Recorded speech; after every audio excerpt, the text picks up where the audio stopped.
Hi, my name is Nick, and I've been editing TF2 videos for way too long, and I got a whole bunch of techniques that I want to share with you. I try to make this video incredibly comprehensive. I mainly go over and provide demonstrations of how I edit this game, and I just kind of like shotgun blasted as many topics as I could fit into this video I tried to cover. So I got a table of contents on screen right now.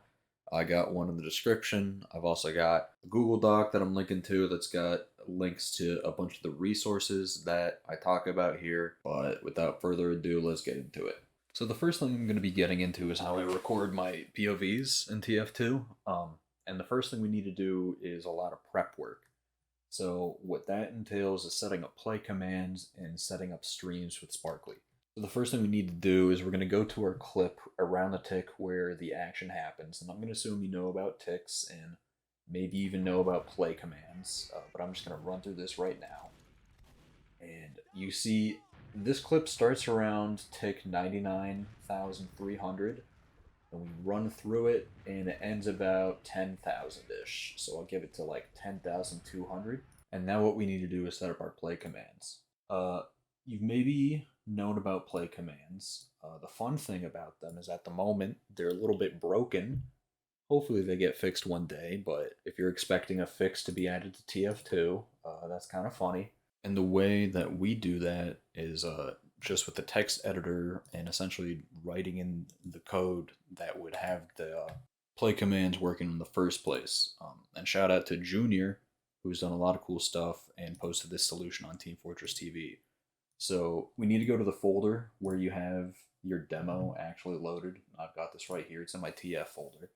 What we need to do is we need to make a new file that has the same name as the demo, but instead of being a .dem, it needs to be a .vdm.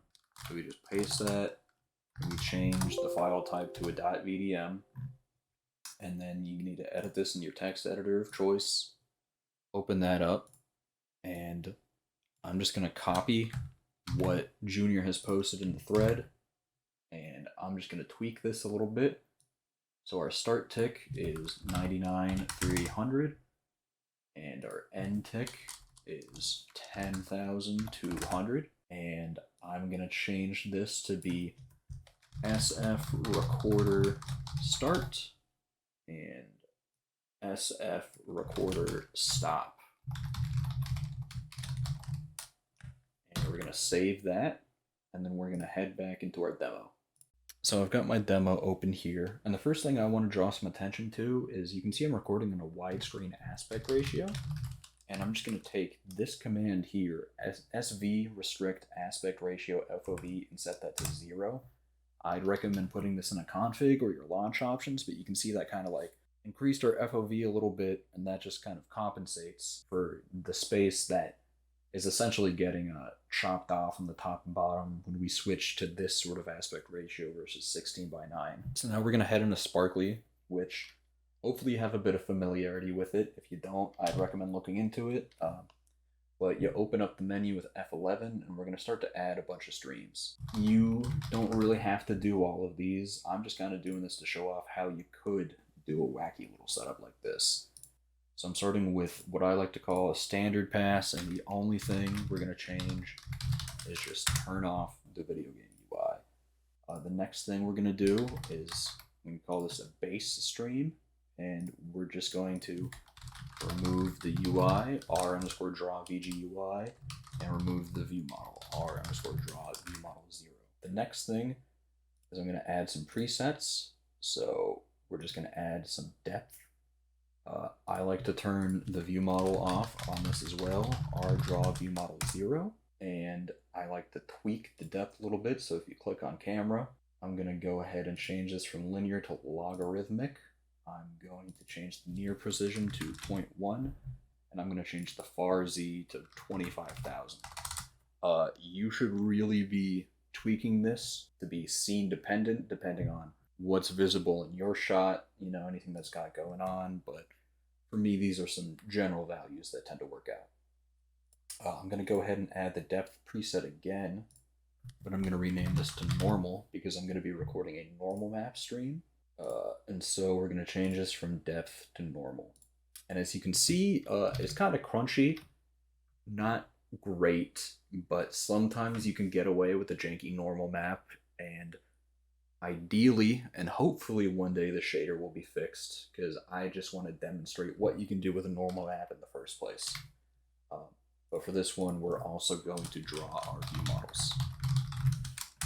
So the next stream we're going to be adding is the view model mat, and I like to do this instead of green screening my view models, which green screening view models has been a really common practice for a long time, but I think the actual chroma keying process introduces a lot of issues that you can avoid if you just run a mat like what Sparkly allows us to do. So we're going to add a model tweak where this material thing up here says normal. We're going to change that to solid. You don't want to set it to matte because we're going to be adding a fog adjustment later on. And when you set it to matte, that's going to override everything. So these models, when other classes are holding them, you're going to be able to see them over your fog. And we're going to change this from all models to models in the list. And we're just going to be adding 3 models here. So the market gardener, we're going to add soldier underscore arms, and we're going to add the original, which has the model name of C underscore BET underscore rocket launcher. Next, we are going to add our fog, and we're just going to leave this as default, enable fog and enable sky fog. You can see this is making everything black. Next, we're going to go ahead and add some command tweaks. So add all reliable, r draw VGY 0. We're going to go ahead and do r draw particles 0. And then there's a few kind of like sanity check commands I like to throw in there. I do r 3D sky 0. Ideally, your fog should be getting rid of that anyways, but I've had issues with it where it just shows up, so I do that. I also like to do r draw static props 0 as well, just to be safe. And the last thing we're going to be adding to our matte stream here is a materials tweak. We're just going to leave that at all, color multiply, click and drag that so we multiply by black. And then the 6th and final stream we're going to be adding is our particles. Our particle pass, we visually want it to be kind of similar to our matte, except for it's just going to be, we have our particles visible and everything else is going to be black. So what we're going to do is we're going to add a materials tweak. And again, I'm going to uncheck preview selected stream, multiply this by black. And we want this to be on all materials not in the list, and select particle textures. And so if we preview, there we go, we got that. Now we're going to do all models. We're going to set this to solid. We're going to multiply this by black. Let's preview it. And now we got that. And now we have a bunch of commands that we need to paste into there. So again, there'll be access to these commands in the description. We're going to add this command tweak. And I'm just going to paste all of them here. And there we go. And while we're at it, I'm going to enable sky fog as well. You can see this isn't perfect, right? You can see these reflections on the floor right now, and if you're really going for perfection, you should have matte specular 0 on, maybe even matte fong 0 on. I kind of just threw this together by spamming a whole bunch of commands, so I don't know if this is completely foolproof, but for the purposes of what I'm going for, this is good enough. So those are our 6 streams. So now we're going to go ahead and I'm going to go just a few hundred frames before our play command. So we had it start at 99,000 with 300. I'm going to go to 99,100. And we're going to start resuming our playback. And our play command is going to start recording all of these streams for us once we hit the tick. I'm going to start recording, and then I will just cut forward and I'll see you in After Effects.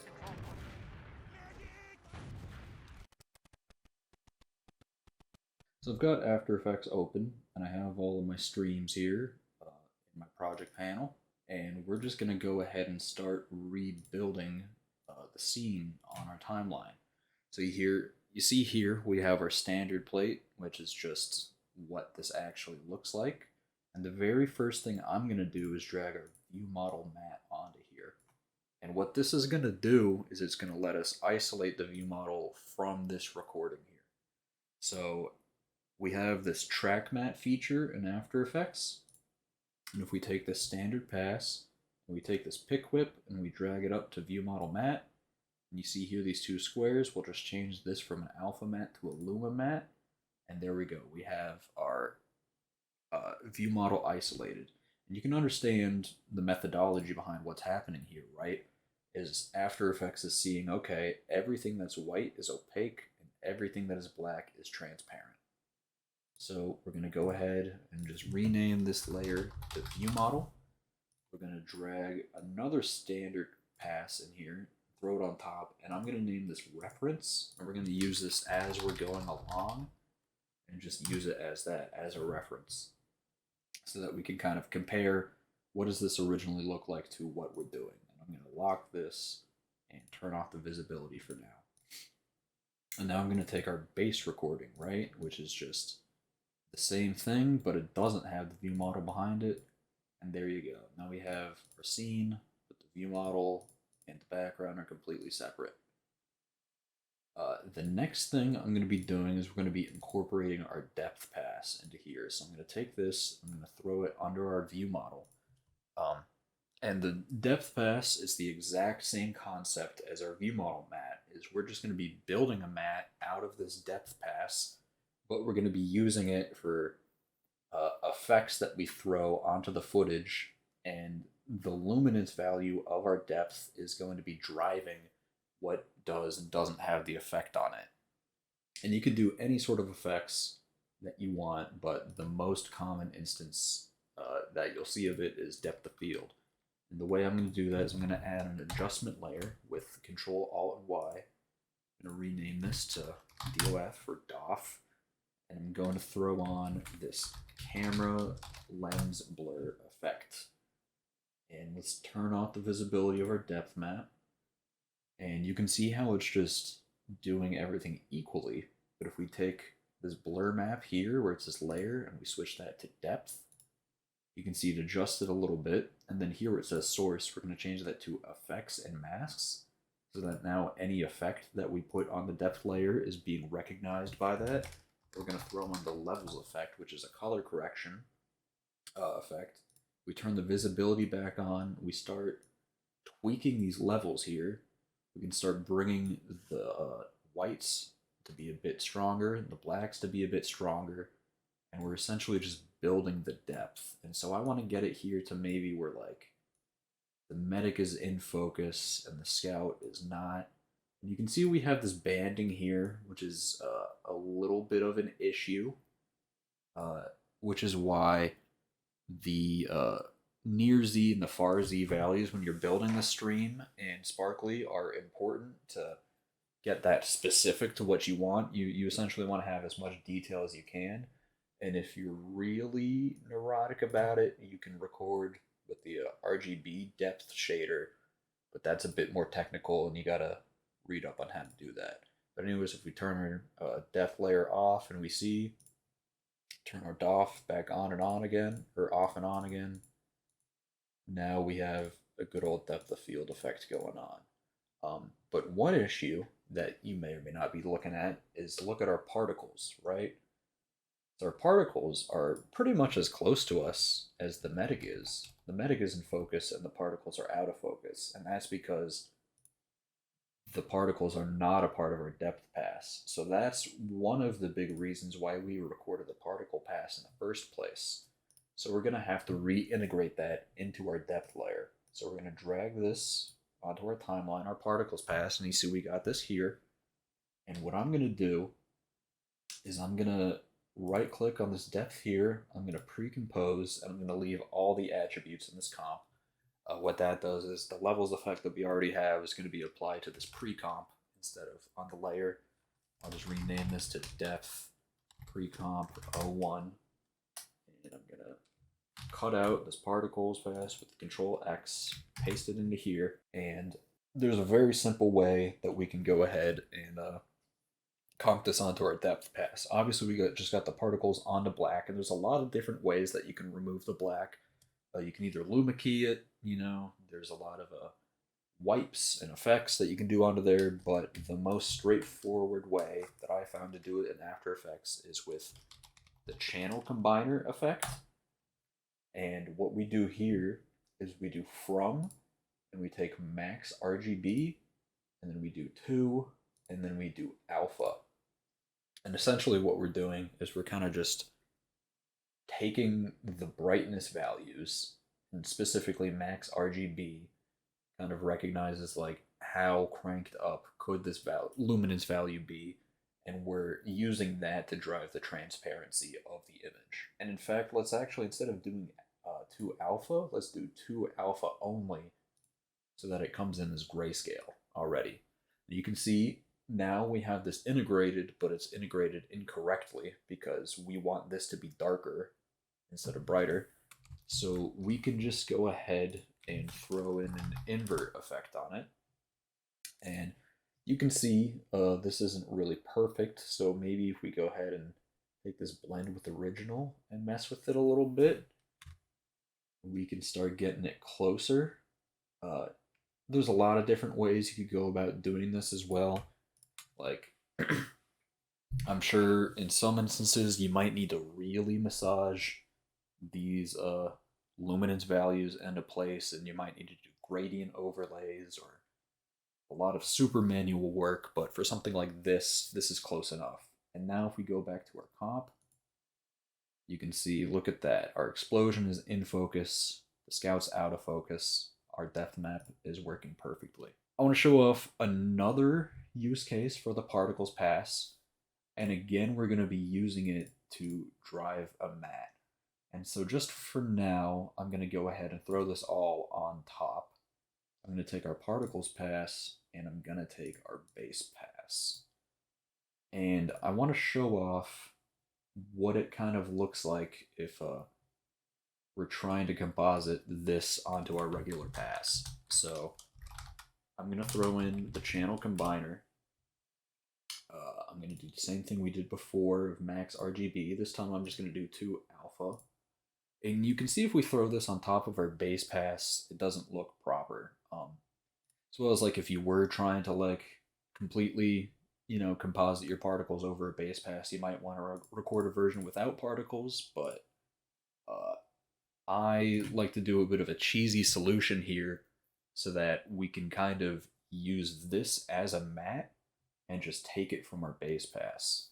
So again, switch this back to alpha only, and now if we take our base pass and again take this pick whip, drag it onto our particle pass, and let's go ahead and solo this base pass, and you can see we have our original base plate with everything going on, but we're essentially only seeing the areas that are covered by the particles. Now, clearly you can see the background coming through some of the smoke. Again, you can see these kind of reflections in here. That's why if you really want to be doing stuff like this, matte specular 0 is kind of a must, but then you run into the issue of, do you want to record your footage without matte specular 0 on, and what exactly are you trying to achieve? Because you could go and record it a second time with matte specular 0, but then you run the issue of if you record the demo a second time, then it might be desynced. So you really got to pick your battles when it comes to this kind of stuff. I'm just going to go ahead and I'm going to rename this here to particle matte, and I'm going to rename this to particles. Oops, particles. And I'm going to take this and I'm going to drag it below my depth of field adjustment layer. And you might be asking yourself, well, what's the point of that? Well, now we can go ahead and let's say we want to like play around with something, right? So just as an example, I'll throw like a glow onto our particles. And this will take a hot minute to load. There you go. But yeah, now we have a glow and it's going just over our particles. And it looks kind of fugly right now, but this is just like an example, right? Is you're going to want to like tweak this to your taste. You could throw whatever you want on it, like maybe you're like a quirky glitch editor and you want to throw invert on it, the world is your oyster. I'm just gonna like make this a bit more tasteful, but there you go. Uh, and then the final pass, and my favorite pass that I'm going to be showing off is the normal map. Um, and again, I mentioned it when we were recording it out of Sparkly. This is jank. This is jank as hell. The resolution is terrible. The anti-aliasing is terrible. There are these weird horizontal lines.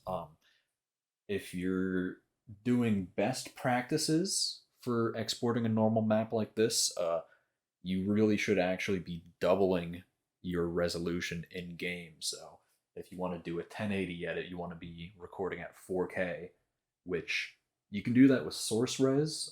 Another tool, the current version of it, is provided by Junior. Again, that guy's goated. Uh, but yeah, I would love it if the shader were to get fixed because I love working with normal maps.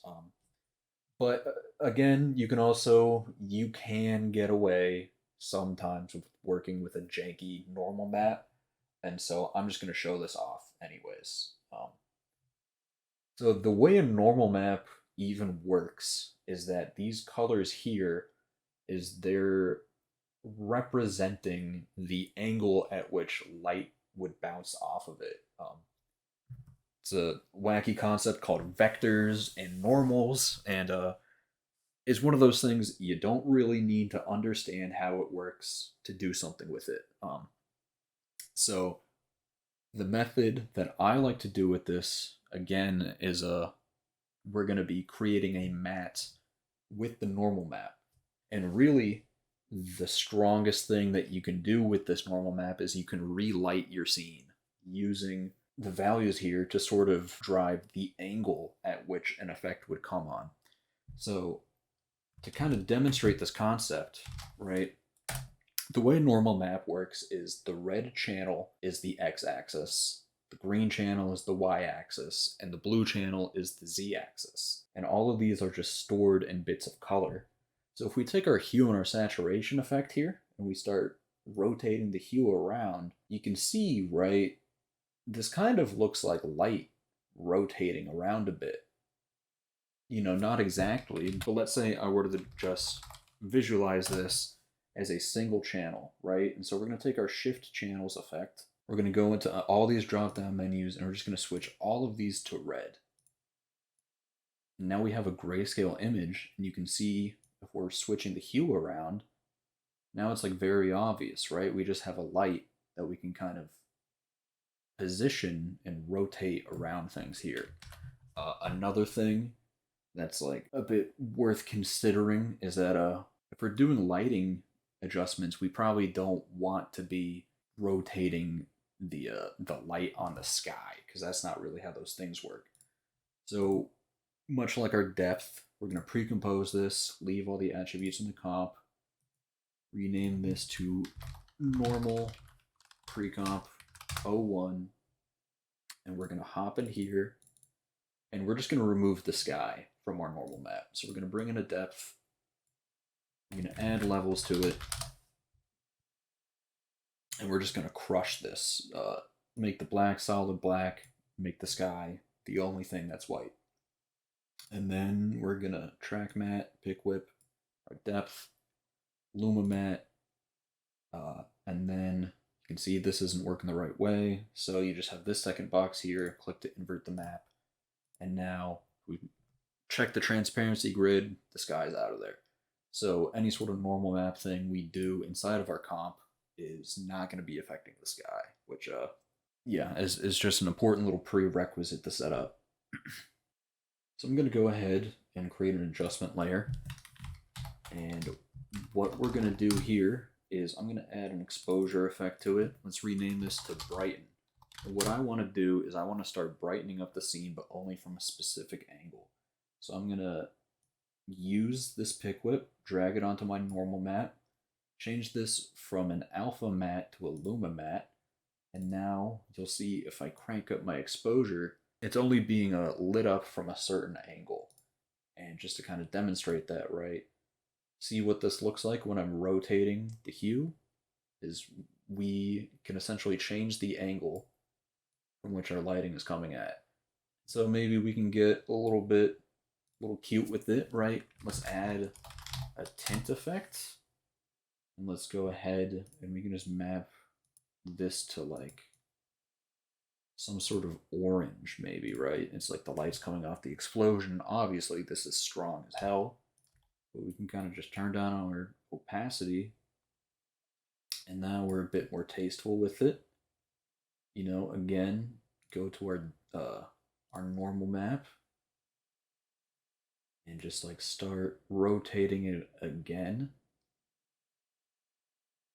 You know, maybe you can play with the blend mode of your adjustment layer here. There's a lot of different things you can do with it.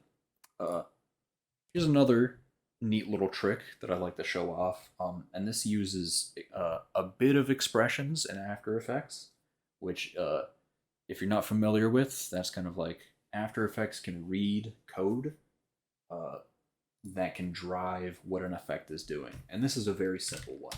So I'm just going to do this here where we have our brighten. I'm going to take this, I'm going to name it darken. And what I want to do is I want to darken everywhere that this normal map is not brightening, right? So they're kind of like inverse one another. And so one way I can do that is if we take our normal map and let's just solo this for now, right? And let's duplicate it and let's throw on an invert effect. Now you can see the white and the black essentially are switching. We still have our sky turned off. So this is the invert of the other normal. And I want to be able to rotate the angle at which the light comes from on this and have this be linked to that so that I don't have to change both of them at the same time. So what I'm going to do is on here where we have channel range on this in our effect controls panel, I'm going to hold Alt and I'm going to click on the stopwatch. And you can see here we have this expression that's added to it. And much like our track mats, right, we have a pick whip here, and this is called the expression pick whip. And essentially what we can do is we can make this channel range a child of another layer's channel range. If you click on this layer, you press E, you can see the effects in the menu under hue saturation. Just check that down. And then we have channel range. What we're going to do is we're just going to take this channel range, take the expression pick whip, drag it on down, and drop it on our channel range. And now you see we got this expression here. I'm just going to hit enter. And now you can see, right, we are viewing this normal map right here. If we click on this normal map and we start changing it, we are changing the angle of our brighten normal map, and it's still affecting our darken. So let's go ahead and turn these off. And now under darken, we're gonna take this track matte pit whip, put it on normal pre-comp 02, and let's add a brightness and contrast effect.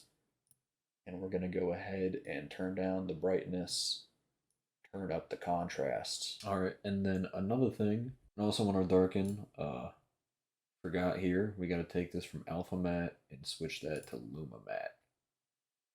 And now you can see if we toggle that on and off, that's only impacting the areas that the brighten is not. They're kind of working in conjunction together. We still got a couple things to tackle. As you can see, our normal map is providing some of these adjustments through the particles. So we need to go back into our normal map comp to fix that. And there's two things we got to do. So for one, let's drag our particles in here. And yet again, another disclaimer, my solution to this, I have a plugin that I paid for on aescripts.com. That's called Normal Mapper for AE. You can see it takes our layer and it does its best to try and convert it into a normal map. We're going to duplicate this particles layer. I'm going to delete the normal map effect. I'm going to add channel combine yet again. We're going to do from max RGB, 2 alpha only. We're going to go ahead and pick whip this to that. Another detail that you got to look out for is these directions here. So you can see that we have red on this side of like this explosion on the left side. We got red on the right side of the medic. As well as like green on the bottom here and green on the top here. So in a normal mapper for AE, we're just going to invert the red channel and invert the green channel. It's also really crunchy and funky, so we're just going to mess with that strength level until we get something looking tasteful. Now you can see we still got this area of the map visible back here. So another little trick that we can do to fix this is we're going to get an adjustment layer, and I'm going to throw it behind the particles, and we're going to also use this particle mat. And in fact, let me rename these. So we'll do normal particles mat, and then we're going to do normal particles. And now that we have our adjustment layer here, I'm just going to blur everything behind those particles inside of this. So I'm going to add fast box blur because that's sort of the most inexpensive blur that you can use in After Effects. We just start cranking this up and you can see we're like obscuring everything. And as you can see, that blur isn't really doing everything we need it to. So let's go back to our mat. Let's add a levels effect to it. And let's affect the alpha. And we're just going to make this mat a bit more powerful. And let's go back, fit this to our screen. And this should be looking about right now. Yeah, you can see now that issue that we had before with those adjustments coming through the smoke are no longer visible. Now you can see though, our particle itself looks a bit crusty. So let's again head back into our normal map. Click on this and let's scale it down even more because really we don't need it detailed. Like very much at all. How about this? Yeah, it's looking better. So we got this, we got this. Yeah. Our lighting adjustments are looking pretty neat. Maybe I'll turn this down a bit more. Doesn't need to go crazy. We can change our dark and blend mode if we want. How do we feel about that? I don't know. You could tweak this all day. That doesn't really matter. As well as, you know, maybe we can just go ahead and make our view model a bit more fitting to the scene. So let's just like add a tint.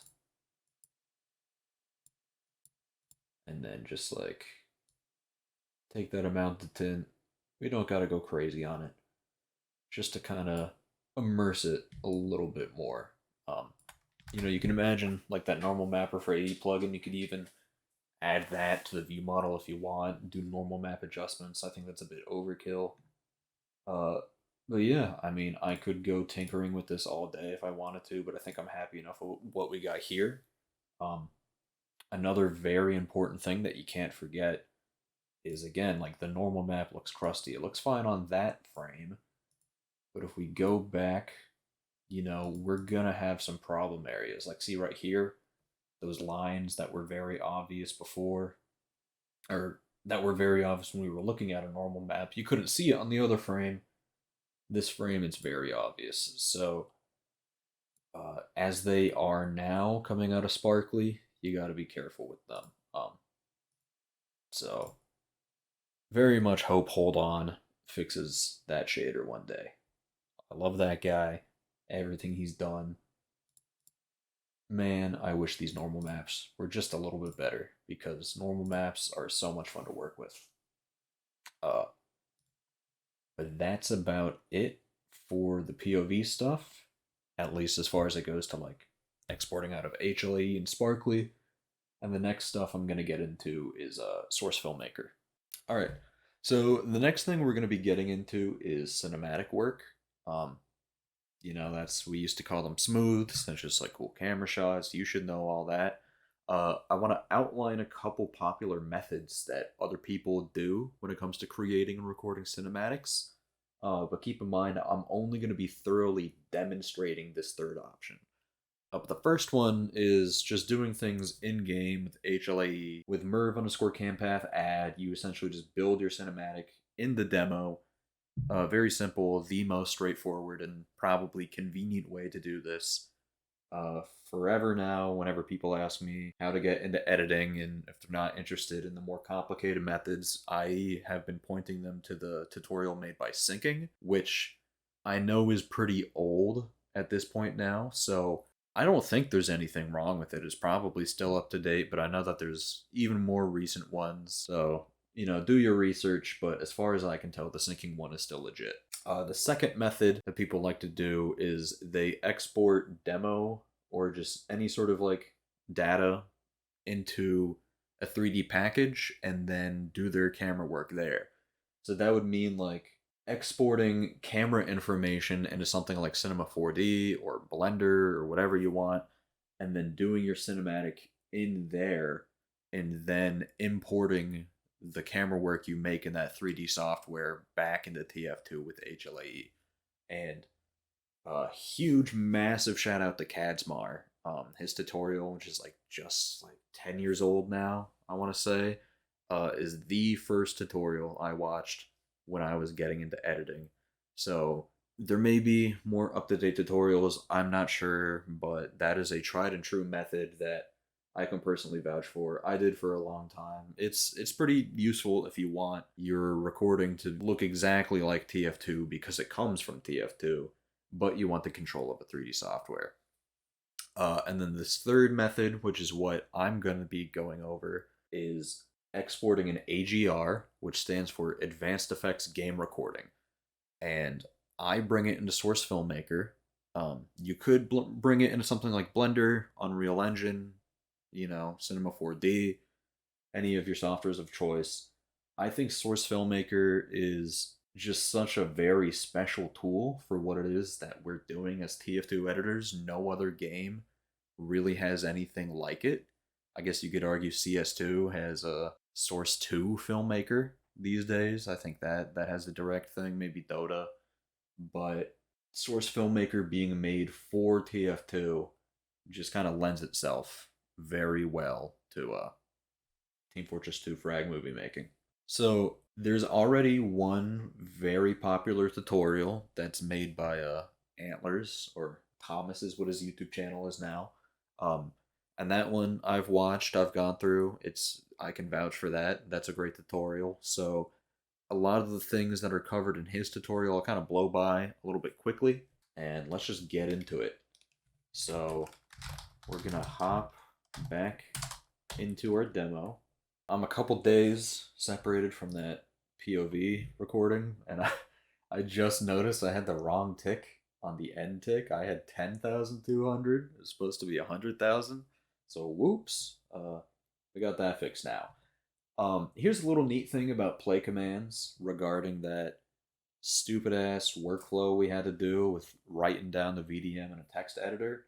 Once you have them already written, you can actually just click edit on them in game. So these are the commands that we had for our sparkly recording, and we're just going to replace them with some AGR commands. So we're going to do host frame rate 30 semicolon merv underscore AGR start. I'm going to name this APVC because that's the name of the guy. Shout out Australia. APVC tutorial dot AGR, and then for our second command, just going to do host frame rate 0 semicolon merv AGR stop semicolon disconnect. You don't gotta add the disconnect. I just like doing it. Before we go through that, we're gonna open up our console. I'm gonna do merv AGR enabled 1. If you do merv underscore AGR record in console, you get this nice little output that shows you all of the possible variables that you can enable and record. One that I'm going to add that is not on by default is merv AGR record viewmodel 1, which I'm not going to record a viewmodel pass in Source Filmmaker, but once we get to SFM, I will show you something that you can do with them. So let's go ahead, jump to just before our starting tick. We're going to record our AGR. We're going to look at it, see if it's the right file size.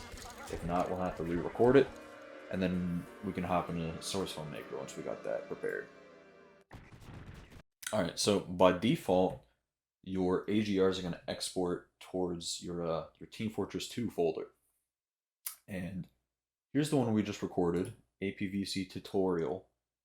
Here's one that I recorded last year of the same clip for a frag movie, and you can see this file size is a little bit bigger, which is a good indicator.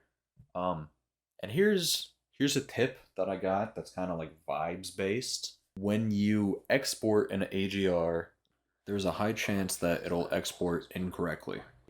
And then you import it into Source Filmmaker, and you'll find that it's missing many of the required assets that you would be expecting the AGR to have written for you. Usually the biggest indicator of that is the AGR file itself will be a tiny size. So again, you can see all these AGRs that I have here. You can kind of see like what the average size for all of them is.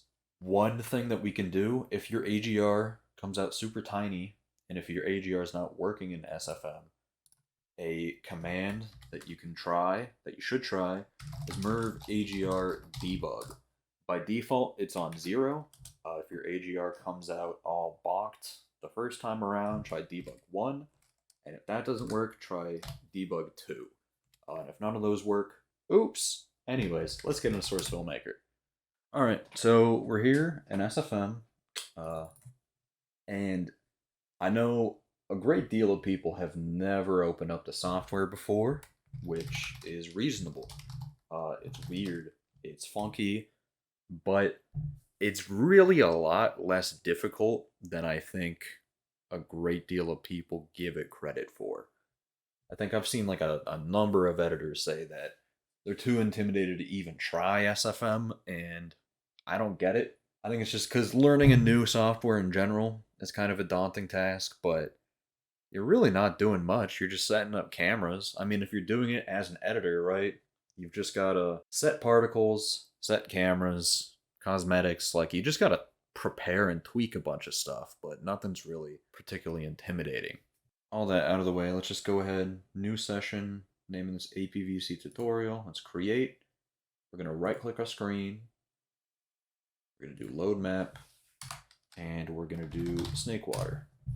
So we got our map loaded. First thing I want to point out, and it's not really relevant in the case of our clip that we're working with right now, but let's say you wanted to import a very long clip, like you were editing a jump run or like an entire POV or something like that, and you want to put it in SFM. One thing you need to do is this timeline here, you would need to extend it to account for how long your clip is going to be. Like if you want to export like a 2-minute demo into SFM, you want to drag that out to that length before you import the clip. Not really relevant in our case though. First thing we got to do, create animation set for new camera, right click, rig. We're going to do advanced effects, import game record. We're going to head into our Team Fortress 2 folder and click on APVC tutorial. That script I just enabled, you have to install that yourself. I didn't go over the installing of it. Go read the advanced effect documentation. Go watch another tutorial. Like the prerequisites are pretty easy to understand if you're looking for them. So you need those merv AGR importer scripts, and you need to install that into one of your folders. SFM has some sort of scripts folder somewhere. It's not a difficult setup process. Alright, there you go. You'll always be getting this weird little message anytime you import it, the unpush snap and snap frame. And you can see in our animation set editor, there's a whole long list of models that are imported out of our demo. So you see here, we got this no camera button. We're going to click on this drop down, change scene camera, and go to AFX cam. And now you can see this is the the POV cam that we exported out of HLAE. If we click on this, it'll make a work camera, and we can go around. And it might be apparent to you right now what our biggest challenge is when it comes to working with HLAE and Source Filmmaker, and that is every model that is imported is going to be red. Like, you're going to have to change the teams if somebody's on blue. We don't get particles, and we don't get cosmetics. Those are some annoying problems, but it's really not the end of the world. As well, maybe you can be able to tell we got some ugly looking motion blur. So we're just going to right click, render settings. And when I'm working, I like to turn off progressive refinement and ambient occlusion. But you got to make sure to turn back on subpixel jitter AA before you render. And I do render with ambient occlusion. You don't have to. And I'll go over that later. So I think I'm just going to go ahead and try and get cinematics from maybe, I'll get like two or three. Yeah, we'll do three. One when he's jumping in, one when he shoots the rocket, and one death cinematic. If you're the kind of person who really cares about the loadouts that they're wearing, you should probably take a screenshot or at least memorize what loadout somebody's wearing before you import it in a Source Filmmaker. I know in the Land Down Under clip, when I did edit this demo for that frag movie, I did do that. In this case, I'm just going to like lie to the people. And we're just going to leave them as default because I don't really care. So let's go ahead, jump through in time. See this medic right here. I'm going to hold down control, click on him. That'll highlight him in the outliner. Set skin, set the 0 by default, change it to 1. Now he's on the blue team. We can do the same with this medigun, which, here's a little trick. In the outliner, you have your visibility tag, and you also have the selectability tag. And if you just click on that, now this medic, you cannot highlight him in the outliner, right? Which means if we hold control, the only bones that are going to be selected, or visible to be selected, are the medigun, so we can just change that to 1. Let's go re-enable this medic's visibility right here. Let's go, and I'm just kind of gonna blast through a lot of these things because there is so much documentation on how to use Source Filmmaker. But the big things that you really need to learn of when it comes to how to use SFM as an editor is how to constrain joints to each other, like locking on cosmetics, locking on particles, things like that. Material overrides, like material changes, lighting, camera, like the basics of keyframes. It's a bit of a learning curve, but if you have any idea of how other 3D packages work, like a Blender, that will transfer over really well. And if you're a complete newbie, highly recommend just seeking out the ocean of guides that are out there for Source Filmmaker. Like, just look up, how do I apply cosmetics? How do I add unusual effects? This and this and that. Anyways, I'll stop rambling. We'll take this medic, drag it onto the medigun. Because you can see this little hose right here looks kind of broken and funky.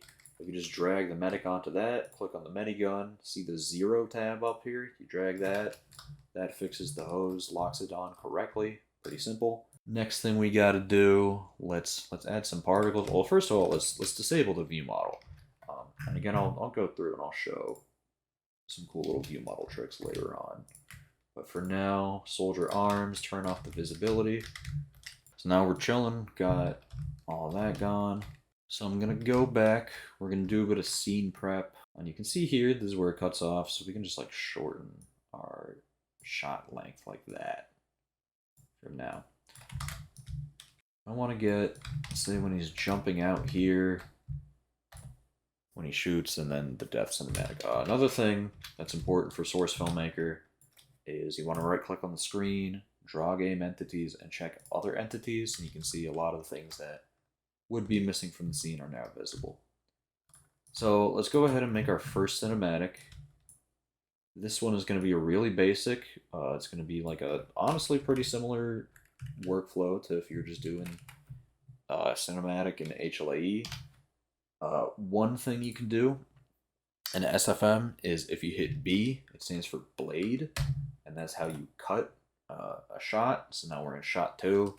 I'm just going to set this up to like that. That's like really all we really want for the cinematic. And I like to work with my cinematics in slow motion. So we're going to do set time scale. We're going to change this. I usually just do like 0.25. If you want to check change duration, you don't have to. You could do it after the fact and drag it out. But that works for me. And then you see I took that second clip, selected it, moved it to the side.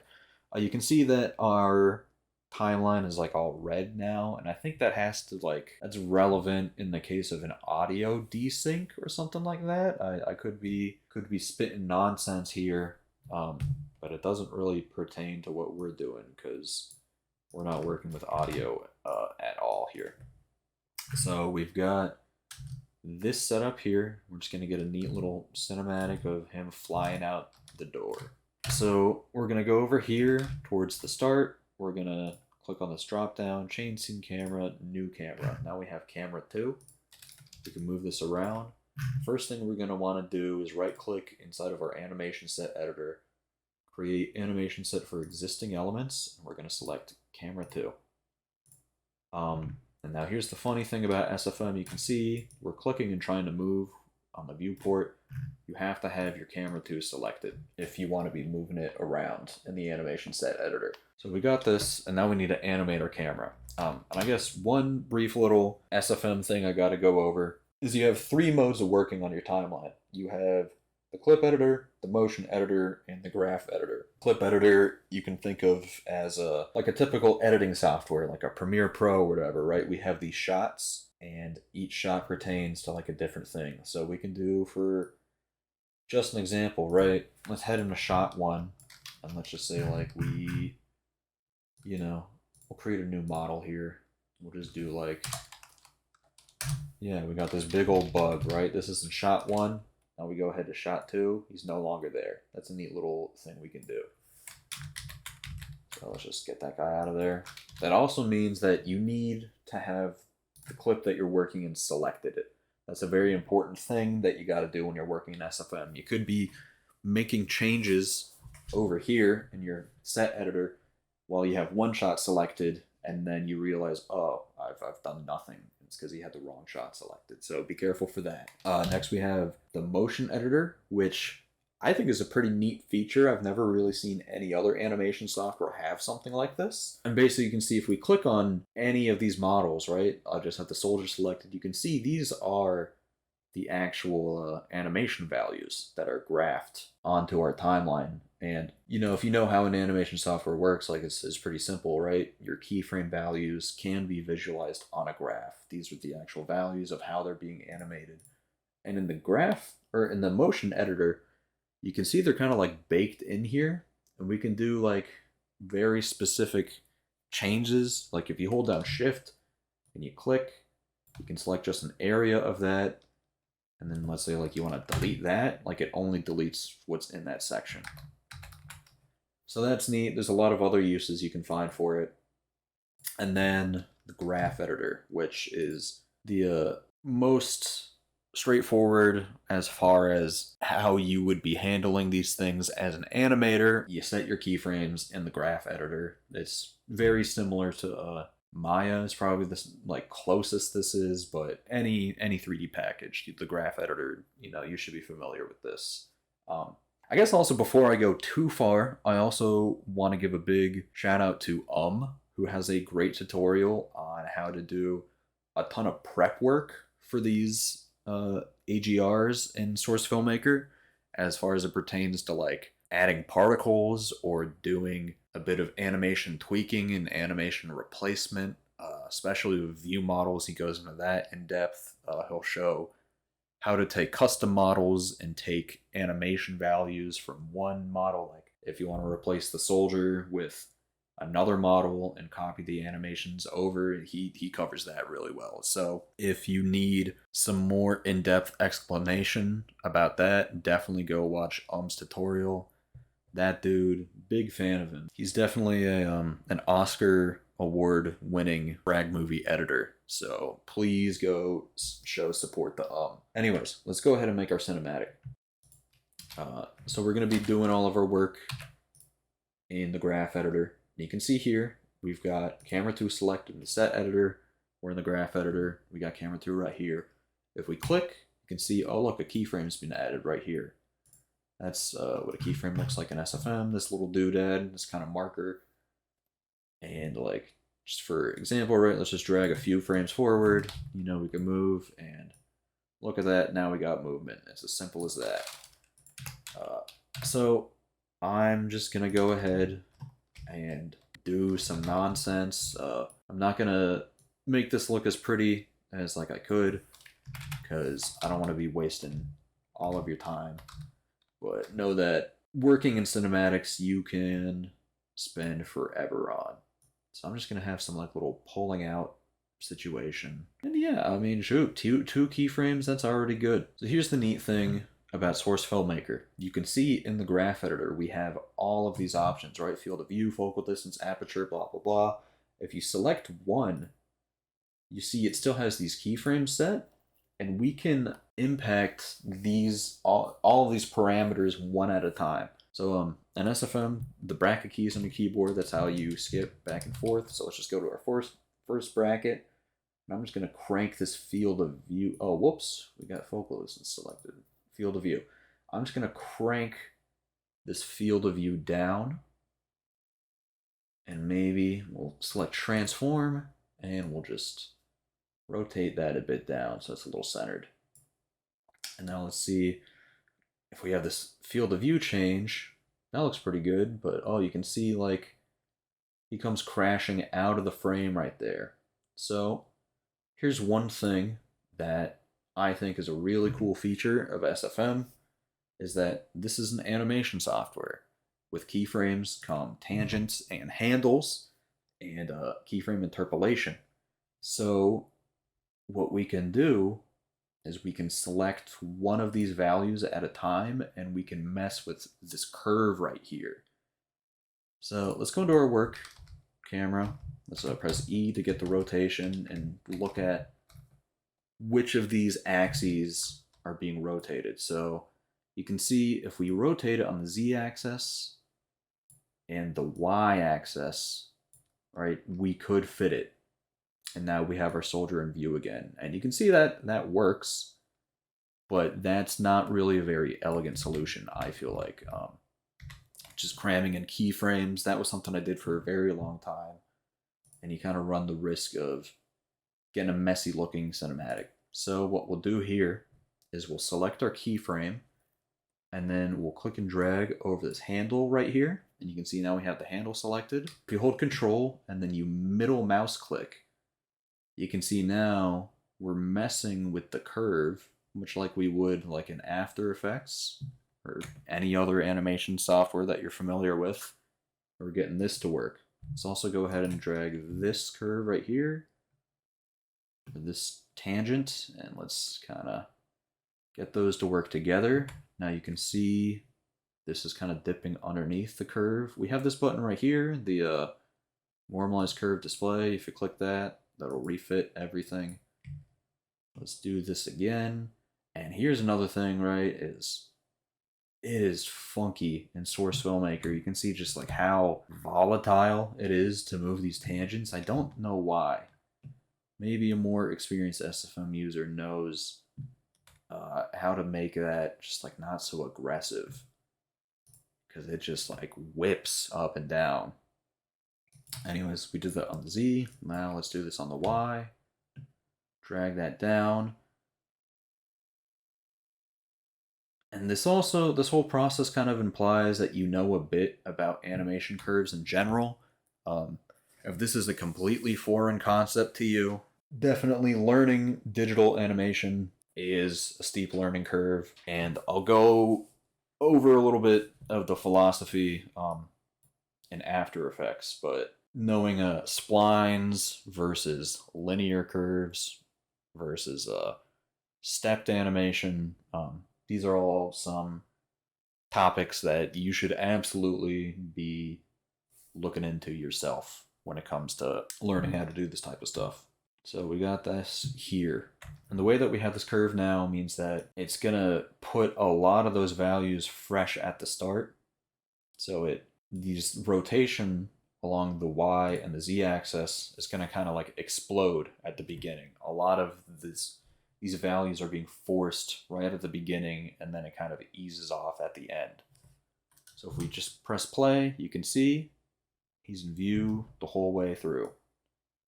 That works enough for me. You can see there's a bit of issues with, you know, I don't know if this is packet loss or like interpolation. I'm not enough of like a network nerd to know exactly what causes that. But we can fix it in Source Filmmaker. That's another thing that I really love about the software, is that you can kind of just entirely rewrite the animation that gets exported out of the AGR. So we have our soldier selected. You can see this big old mess of spaghetti. But if we go through just on a positional basis, if we press W here, you can see the axes along how he moves. All right, I think I found the problem. You can see here, right, on this graph, this curve, all of your animation issues you will be able to find on the curve. So you can see we're moving here on this line at about this rate, and then you can see the curve kind of like mellows out. It becomes less steep, and then it fixes itself right here. So one of the neat things in Source Filmmaker is if you add a keyframe at one spot, and then you add a keyframe at another spot, look at how it fixes that interpolation right there, which we can use to our benefit to kind of like repair this curve.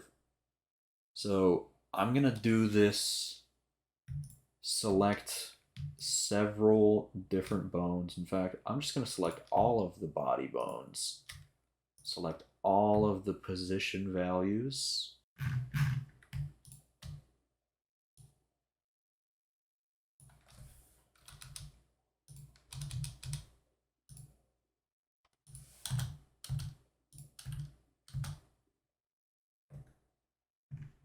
Okay, so we selected all of those values. We have them added in the rotation variables as well, which wasn't quite necessary, so we're kind of spamming keyframes a little bit.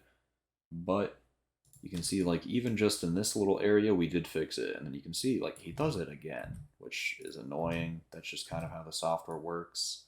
You can also see in this area where we fixed it, the original goes kind of jumping forward as well. So one thing that we should do, instead of just having this original with the animation values baked in from the AGR export, is we're going to want to go ahead and lock it to our soldier. So here's our original BET rocket launcher, the 44th layer. Here we go. Let's re-enable selectability on this guy. And we're going to click and drag him all the way down to 44, zero him out. So I fixed that one little bit. I'll do it one more time. I'm going to do this one much quicker. Go ahead, select soldier 9, select body, all these values, and then we're just going to outline, like, where is he broken? Right, and I think it's kind of like right here-ish. Let's just add a keyframe. Add a keyframe, see what that looks like. Okay. And again, we can just like kind of spam them a little bit and it'll just interpolate it. So now that glitchiness is a bit less apparent. Again, much like many things in this tutorial, you could spend a lot more time, do that much more thoroughly than I just did, and get it perfect. But let's just move on to our second cinematic now. So let's go to shot 3. Make sure you select that. And I think what I want to do is I want to get a neat little cinematic on this rocket right here. So what I'm going to be doing for the second cinematic is I'm going to be building a bit of a camera rig. I'll show you all how to do that. So first thing we'll do is we're going to have to add a particle system, rocket trail to this rocket. Again, tutorial, great guy. Let's go ahead and, he covers it very well. So I'm just going to do this pretty quickly. I'm going to do a new animation set for new particle system, browse, rocket trail. If you hit R, you can just do that. It's a file browser. You don't want this one with the exclamation point. You just want rocket trail. We got a start time right here. Let's just click OK for now. Let's remember right here, these values. We have a starting time of 1.083. Let's just go forward in time. See when it ends. And I think, where does this rocket disappear? Am I going crazy? So it disappears at 1.75. So let's be a bit of glasses wearing Poindexter nerds. 1.75 minus 1.083 on our calculator, 0.667. So let's go to our rocket trail, right click, edit particle system, start and stop time, change its lifetime to 0.667. Let's go back, leave the shot, come back another shot so that the particle actually is visible. We're here at 1.083. Select our rocket, and I'm just going to drag this to be just above the particle and our outliner for the sake of convenience. Go body, open up rocket trail, all. We're going to take the root transform over our rocket, transform control point 0, and then go to our procedural tab here, 0 at this, that's how you lock things to each other. And then we're just going to take this x-axis, drag it back. Nope, I'm stupid. We need to click transform control point 0. If you unlock these, it'll retain the animation values, and they just get baked from when it was constrained to the rocket. Which means that now we can just move them, but it still goes along the path. So we got that. Head back out. You can see now our rocket trail is applied. Does it look good? Let's go a little bit closer. Yeah, that looks good enough. Whatever. Go back. Got the frame. It's no longer visible. Is that? And honestly, it kind of disappears a little soon. I don't care. We'll just work around that, I guess. Let's start the explosion here, I guess, on a time value 1.875. Create new particle system, browse, explosion. Let's go, for anything that happens on the floor, I always do a explosion core wall. Let's go, press F3. If you move things, you hold down shift, it'll constrain it to the floor. Not constrain it. It kind of like presses it up against the floor. Like any sort of movements you do is going to be sliding along the surface of where your mouse is going, right? I'm holding down shift. It goes against the wall, goes against the floor. Source filmmaker. So we got this here. Let's leave the shot and come back in so that we can actually see it. And there you go. We got that. And that's about all we need for this shot. In fact, I might not even have this medic in the second cinematic here. It doesn't really matter. But you can see here we did the prep work before we slowed down the shot. It doesn't really matter. order of operations in that regard. I'm gonna cut it to right around when he shoots, so let's just do that. This works for me. Blade, edit clip, set timescale 0.25, change duration, okay. And let's go ahead and actually start to do the cinematic. So I'm going to make sure we have our shot selected first of all. New camera. Let's do. Whoops! Hold on a second. What am I doing here? If we change scene camera, am I having a stroke? What's going on? No, okay, we do got it right. So camera 2, we got that. New existing element. Am I dumb? No, yep, because it's already there. So we got camera 2 selected. We're gonna have a cute little bone cam. The bone being like one of the rocket ones. So let's like line up our camera so that it's looking at this rocket. What I'm gonna want is a camera that's constrained to the rocket, but is simultaneously orbiting around it. So let me get into constraints a bit. Let's select our rocket again, which we have right there. And if we open this up, go to body, root transform, let's open up our camera, and we'll drag this root transform onto this transform. And then what we'll do, select on that, go to our procedural tab, and this playhead slider, we're just going to click that, slide it all the way to the right.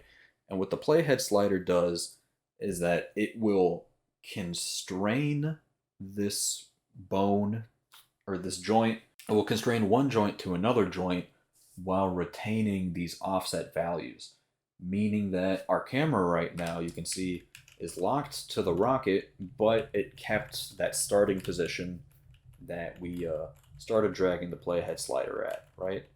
So you can see we got that going on. Another thing is you could be adding camera animations on top of it as well, right? So if we say like we want it to zoom in on the rocket as we go through, we could very well just do that. So that's pretty cool. I'm going to take it one step further.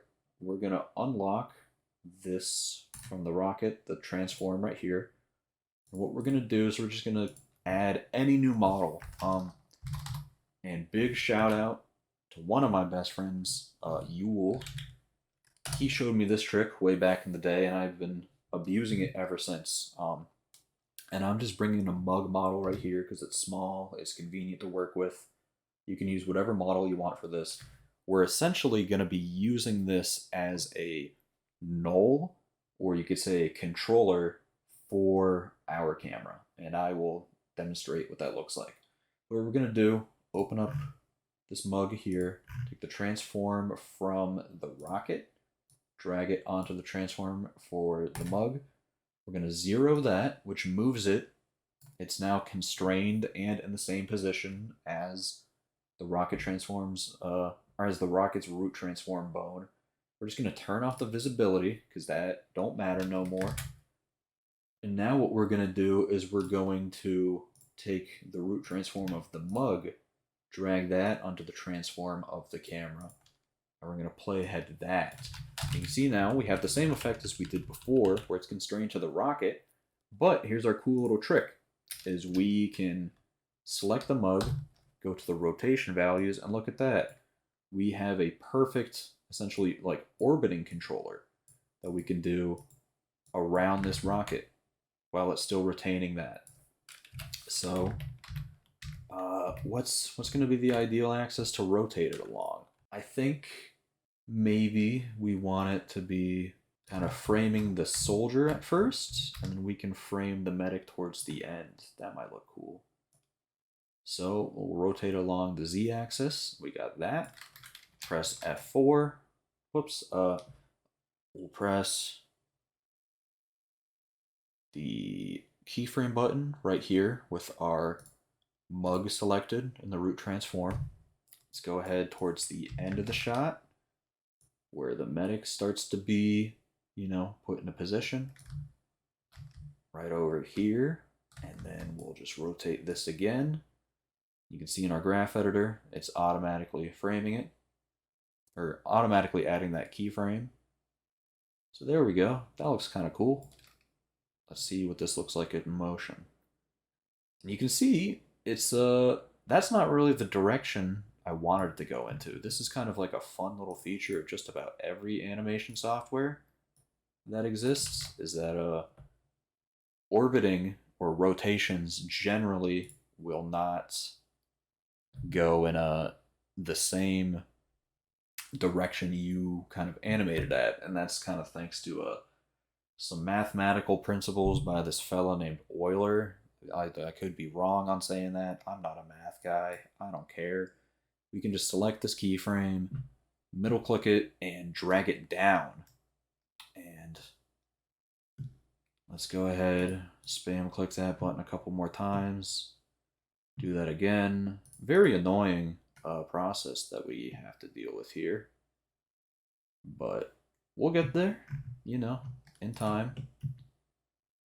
Just got to keep on clicking these buttons and dragging it down. You can see it created some more keyframes as well. So like we can just delete these. We don't, or can we? Whoops. Okay, these are the guys we want to delete. And now you can see it's rotating at the direction we want it to. And you got to click and drag it so that it you know, ends up at the time you wanted it to. You see, now that we're kind of like really scrutinizing it, this particle doesn't really end at the right time. Again, I don't care. We'll just work around it in post. But your particle start and stop times are something that you can get very precise with if you have a neurotic enough brain for the shot you're working on.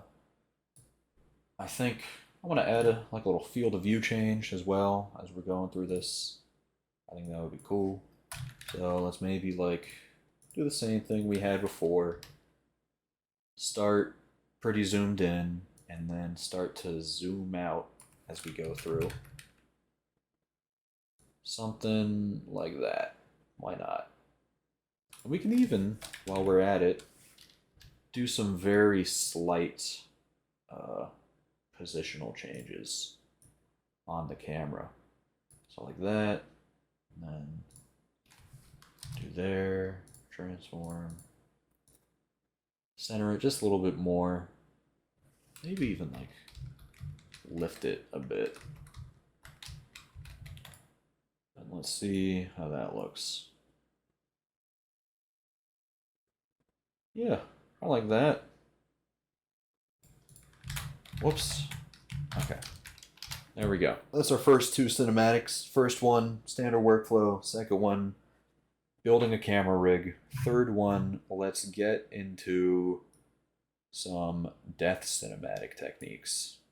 So let's head to shot 4. Let's go click and drag this to the left so that we get a bit more time. We got, he dies right there. So in this instance, you can see that the medic actually ragdolls to death. But let me posit an idea. What if you have a scene where you either just want your class that gets airshot or dies to gib, or your AGR, you know, in the demo, it does gib, and you can see your model just disappears. That is a very, very common scenario. So what we're going to do is we're going to use something called takes. And what takes are essentially, if you press 11, you can see we're, holy shit, that was loud. Okay, if we press F11, you can see that we're actually just running in game, right? Source Filmmaker is essentially just a build from 2008, I think, of TF2. That's just has like a whole ton of movie making commands around it. And there's like a whole world of options you can do when it comes to incorporating takes into your edit. You can see, like, we've run over here and look, oh, this is where our scene is happening, right? You can see everything going on here. So what we can do is if we just copy the shot and oh yeah, press V right here. That's how you enable and disable these shots if you ever run into that as a problem. And what we're gonna do is press F11. Do I have a no clip bind? I do. Again, it's just like TF2. Like, you can set binds. You can, you know, run console commands. So I previously bound N to no clip. You can do that as well. Let's just switch to medic. Let's go around to where the scene takes place. It doesn't really matter, like, exactly where you do this. I just like getting close enough for convenience sake. And I want to give yet another shout out, this time to the spiked ball of doom. That guy is yet another genius who has done a lot of focusing on and a lot of documentation and guide writing for TF2 movie making techniques, especially when it comes to source filmmakers incorporation into editing. And one thing that he drew some attention to is how we can go ahead and do our gibs setup and just copy and paste it into another shot. So let's hop in game. In fact, in this shot, let's delete everything because we don't need any of this. Let's deselect AFX cam. Source filmmaker doesn't like it when you delete the active camera in a scene. And we just have an empty shot right here. We don't need anything except for this take we're about to record. And what we're gonna do, let's see, bind X. Okay, that. Okay, so what we're gonna do, we're gonna open up our open up this in-game menu again. We're gonna do bind X explode, and we're gonna go and start recording a take, which you can see with this record button here. It's gonna be 3 beeps that indicate to you when the take begins.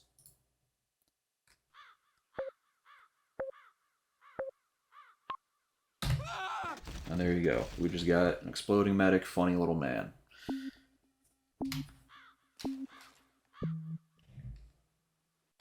Alright, and we have our take recorded. So you can see now we have this on our timeline, the exploding medic. What we're going to do here is we're going to do create animation set for existing element, and you can see everything that we recorded in the take is now here. So what we're going to do, all these particles pertaining to the gib, and then we're going to go through and we're going to look at all these models and all the medic gib models we're going to create. So we got all that. We're just going to hit OK, and you can see all of them now have shown up in here. And then I'm going to create these models for everything after, and we're just going to delete them because we do not need them. Another thing that's important to point out, if you're working with takes and you accidentally record a take that you don't want, and you don't want to like delete it like that, you can do right click on your shot and you can do cleanup and then manage takes, and you can see here we have take 1, and you can just delete that if you want. Well, we got this here, and let's see, when does the explosion take place? Is about 583, and then when does the medic die in the shot in which we'll record our death cinematic is about, I think that's 0, pretty much. Yeah, 0 is the death frame. So what we can do here, we need to offset the time in the clip editor, which we can do if we shift, click, and drag our shot. So if we do this, I think, yeah, this here will now, our shot, maybe we did this a little bit too late. Let's do this again. Let's kind of like move our playhead to the actual frame where that begins, and now we'll shift, click, and drag this here to the starting point. Whoops. So there we go. And now we need to right click and we need to do bake time offset. Here we go, bake time offset. And now you can see it's up at about 0 is when these gibs explode. So very convenient. So now what we can do, take all of these in our animation set editor. We're going to copy animation sets. We're going to head back into our actual scene or shot where this takes place. And you can see this actually starts at a negative value, which is a funky little source filmmaker thing. But here we go. Let's go do paste animation sets. And now you can see when he dies, this is when the gibs pop up. So we just need to move them into place. So let's select all of them, press W to move, and we can just go ahead and do this.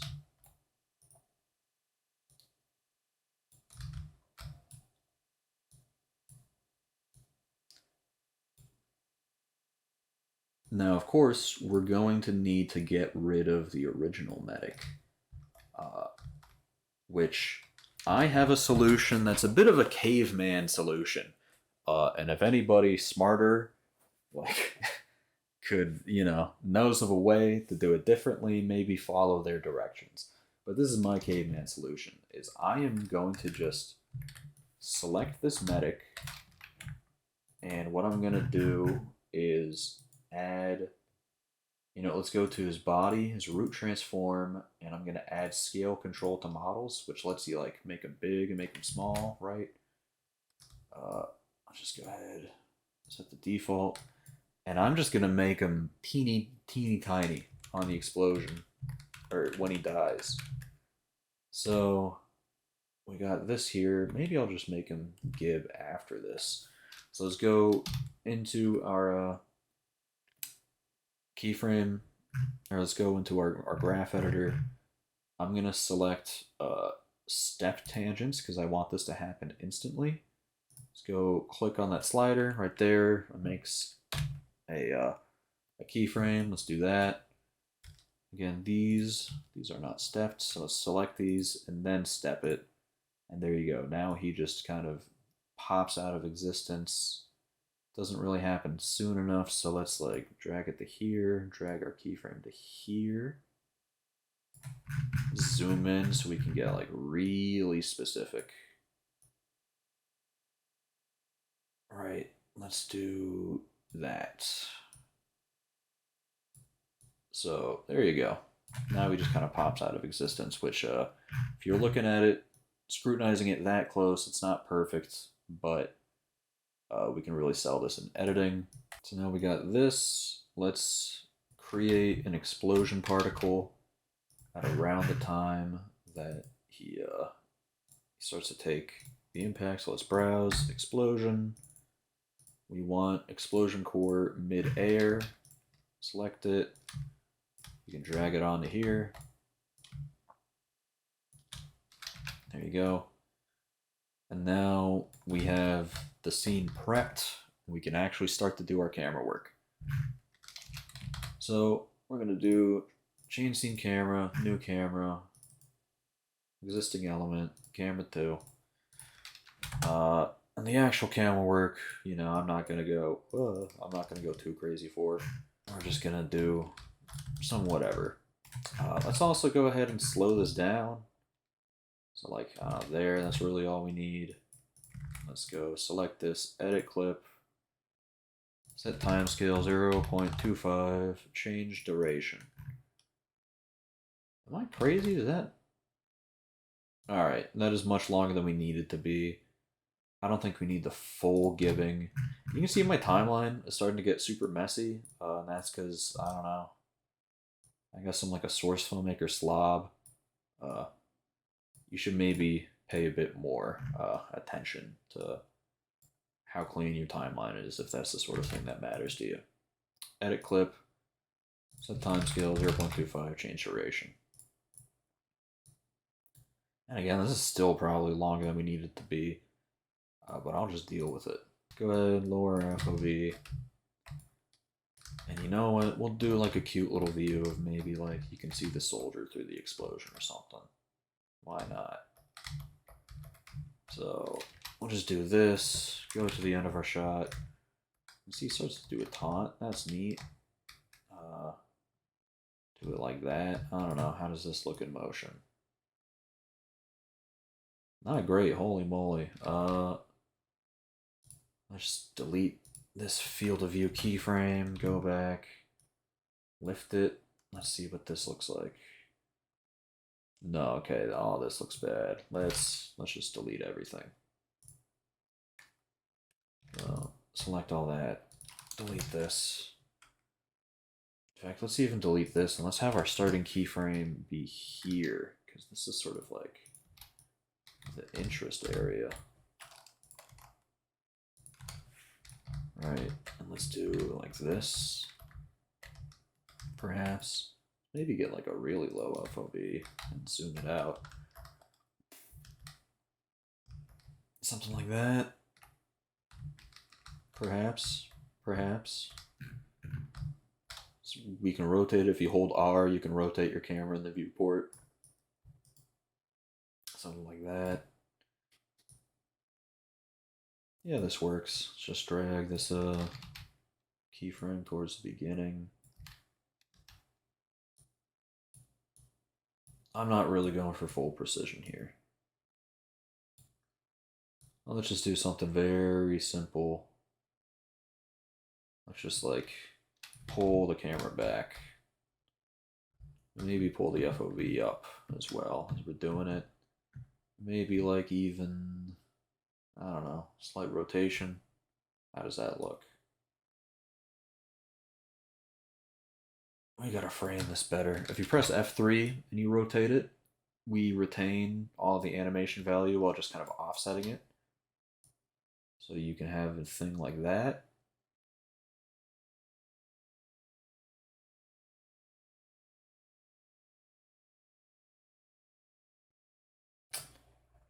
Truthfully, I don't like this at all. How this looks, but this is an educational video. I'm not trying to make the nicest thing in the world right now. So this is serviceable. The next thing I want to get into is lighting. Lighting is one of the strongest assets that Source Filmmaker has to offer, and is one of my favorite features of it. So I typically will do my cinematics and then I'll do the lighting afterwards. So let's go back to our first cinematic, and I'm not going to get super deep into this, but I will provide a bit of resources. I forget who wrote it, but there's this excellent write-up on lighting in a CG context. I think it's a book that got uploaded to a website by this wonderful VFX artist.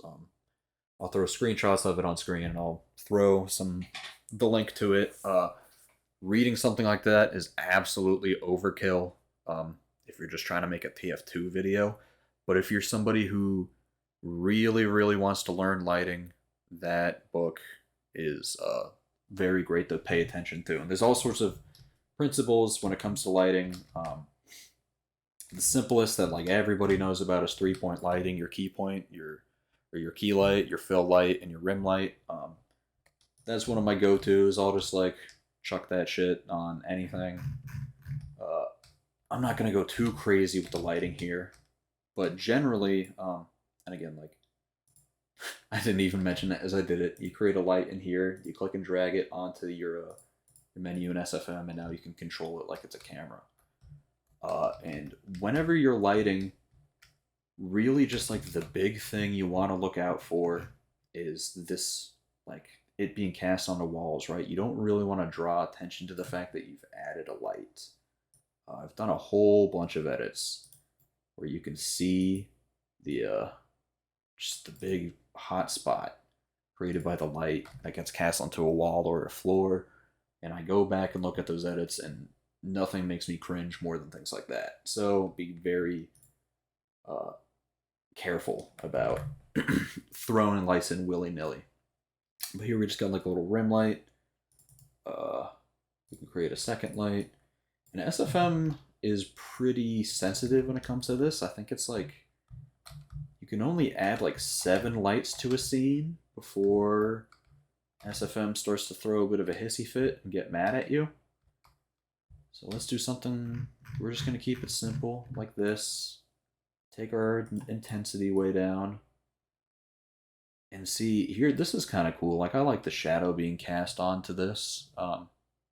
Again, I'm not really going for, like, mastery or trying to make the most beautiful shot right now. I'm just kind of drawing attention to the fact that lighting is something that you should be implementing into your workflow if you are bringing your shots into Source Filmmaker, because I think it's just such an easy way to elevate your scenes. Also, since we're kind of like getting to these last little tweaks that we're doing to our shots, I'm going to re-enable progressive refinement, anti-aliasing, and ambient occlusion. Some other stuff you want to do right at the end. I guess you don't have to do this right at the end, but it's important to remember. I disable bloom scale entirely on my camera. Like, you select the camera, you have all these options here. Bloom scale's got to go away. Ambient occlusion settings. I'll be honest, these are some values that I remembered a long time ago. And if they're objectively the best, I don't know. I just kind of go for them out of habit at this point, and I'll share them with you. These values were given to me by my good friend Uberchain. Just very foundational figure in the TF2 community. Shout out her. I do 0.15 for the bias. I do 0.5 for the strength. I do 0.4 for the radius. And honestly, I might even be misremembering these values. But I know that these were some values that were shared to me when she was kind of prioritizing emulating the TF2 look within Source Filmmaker. She would even take it a step further, where she would right-click on the camera, show an element viewer camera, and then ambient occlusion tints right here. She would change it from black to kind of like a desaturated red, and that fucking crashed my software. Okay, the software crashed. It got rid of my lights. So there's a wonderful demonstration of Source Filmmaker is made by Valve. Valve products are funny. Expect that. Source Filmmaker is one of the funniest softwares that exists. You're going to have to deal with so many issues that you would never even consider when it comes to other packages. You're going to have to deal with like a cajillion crashes. Learn to expect it. I'm just going to, throw some lights into the scene. Here's another thing. You can double click on these sliders and you can get values. So I'll just change this to be like a very subtle light right here. I do like that. Bloom scale we don't want. Bias 0.55, 0.15, 0.4. I'm not even going to go through the trouble. No, I will. Here's what we'll do though. We'll just keep the ambient occlusion disabled. And then we'll do show element viewer camera. We'll do a little bit red, desaturated red, and then we'll re-enable all this stuff. So that's what we got. Our ambient occlusion, our anti-aliasing thrown on. I think that looks all right. Let's throw a second light back into the mix. Do that.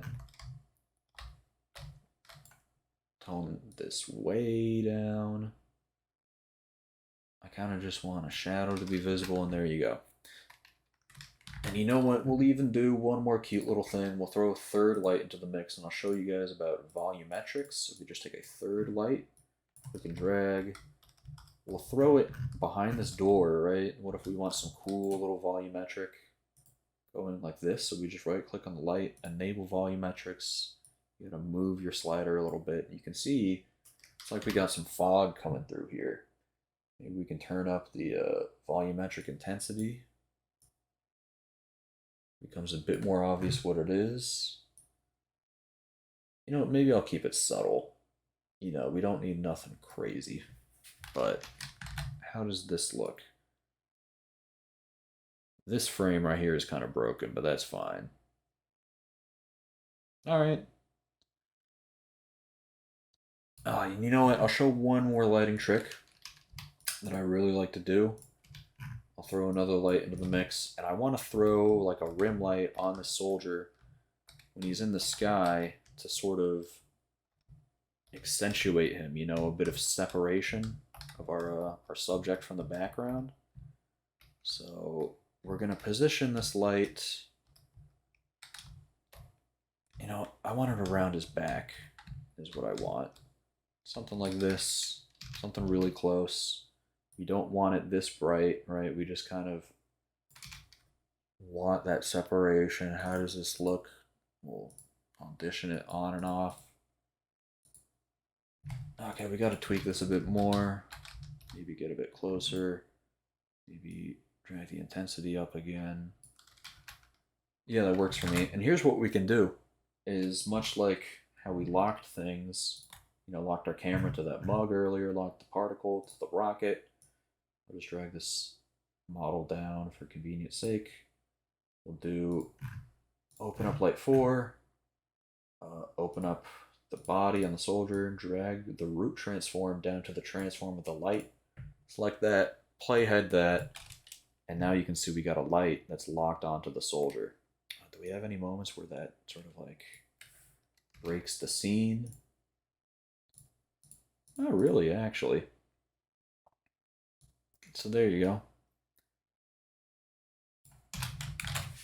All right, shot 1 lit. Shot 2. I'm gonna keep this a bit simple, just because we spent so much time lighting on the other one. I'll just throw 1 light onto this rocket. So maybe I'll do one on the medic and maybe one on the soldier. Who knows, dude? Light 1, drag that in. Let's do, I like that. Look at that. That's a nice little rim light. And here's a case where the bloom actually looks cool, but that doesn't change the fact that bloom in post we're going to have much more control over. So I'm still going to bloom scale 0, bias 0.55, strength 1.4 or 1.5, and then radius 0.4. There we go. We'll go ahead and we will take the rocket and constrain our light to it. There you go, playhead. Let's go ahead, play with the intensity so it's not too crazy. I wonder, would it look cool if we make this a little bit orange? Because again, you can control the color of your light. So let's like get rid of the blue. Okay, when it's that strong, it's a little stupid, but if we make it kind of subtle like that, like I like that. Look at that. That's a nice aesthetic. What does this look like in motion? Yeah, I think we're getting away with it. That works out for me. And we even got that orange cascading onto the soldier's legs. I like that. Cool. Shot 3. Man, this is an ugly cinematic. I gotta tweak this a bit more. Let's just like do this. Okay, this is maybe a neat enough looking cinematic. Why not? Let's go ahead, add a light into here. Just something like that. Again, I'm not really going for like a crazy light rig. Nothing like that. I'm just doing a little bit of elevation. And you can see like my approach is very just throwing stuff at the wall. I don't often have like an idea in mind when I'm doing my cinematics or my lighting. I'm kind of just like messing around until I find something I like. All right, camera 2, let's make sure, turn off our bloom scale. Again, 0.55, 0.15, and you can, maybe you're noticing as well, that little trick I showed earlier, messing with the tint of the ambient occlusion. I don't do it. I was just showing off that you could do it, but I really like these settings just leaving it black. Like continuity between the aesthetic of Source Filmmaker versus the aesthetic of TF2 is something that you could spend a lot of time hard focusing on and really trying to match it 1-to-1. I don't care. I think it looks fine. having a cinematic that looks like Source Filmmaker and then going into the TF2 is the sort of thing that people really aren't scrutinizing your work that hard. Um, and if it's the sort of thing that's a priority to you, you know, study it. But to me, I'm fine. I'm fine having a cinematic that looks like SFM and gameplay that does not look like SFM. In fact, actually, I don't even like this light placement. Let me something like that. There you go. Yeah. Okay. So that's about it for setting up these cinematics. Let me go through a couple neat little tricks as well that I think are pretty valuable when it comes to TF or I mean when it comes to SFM.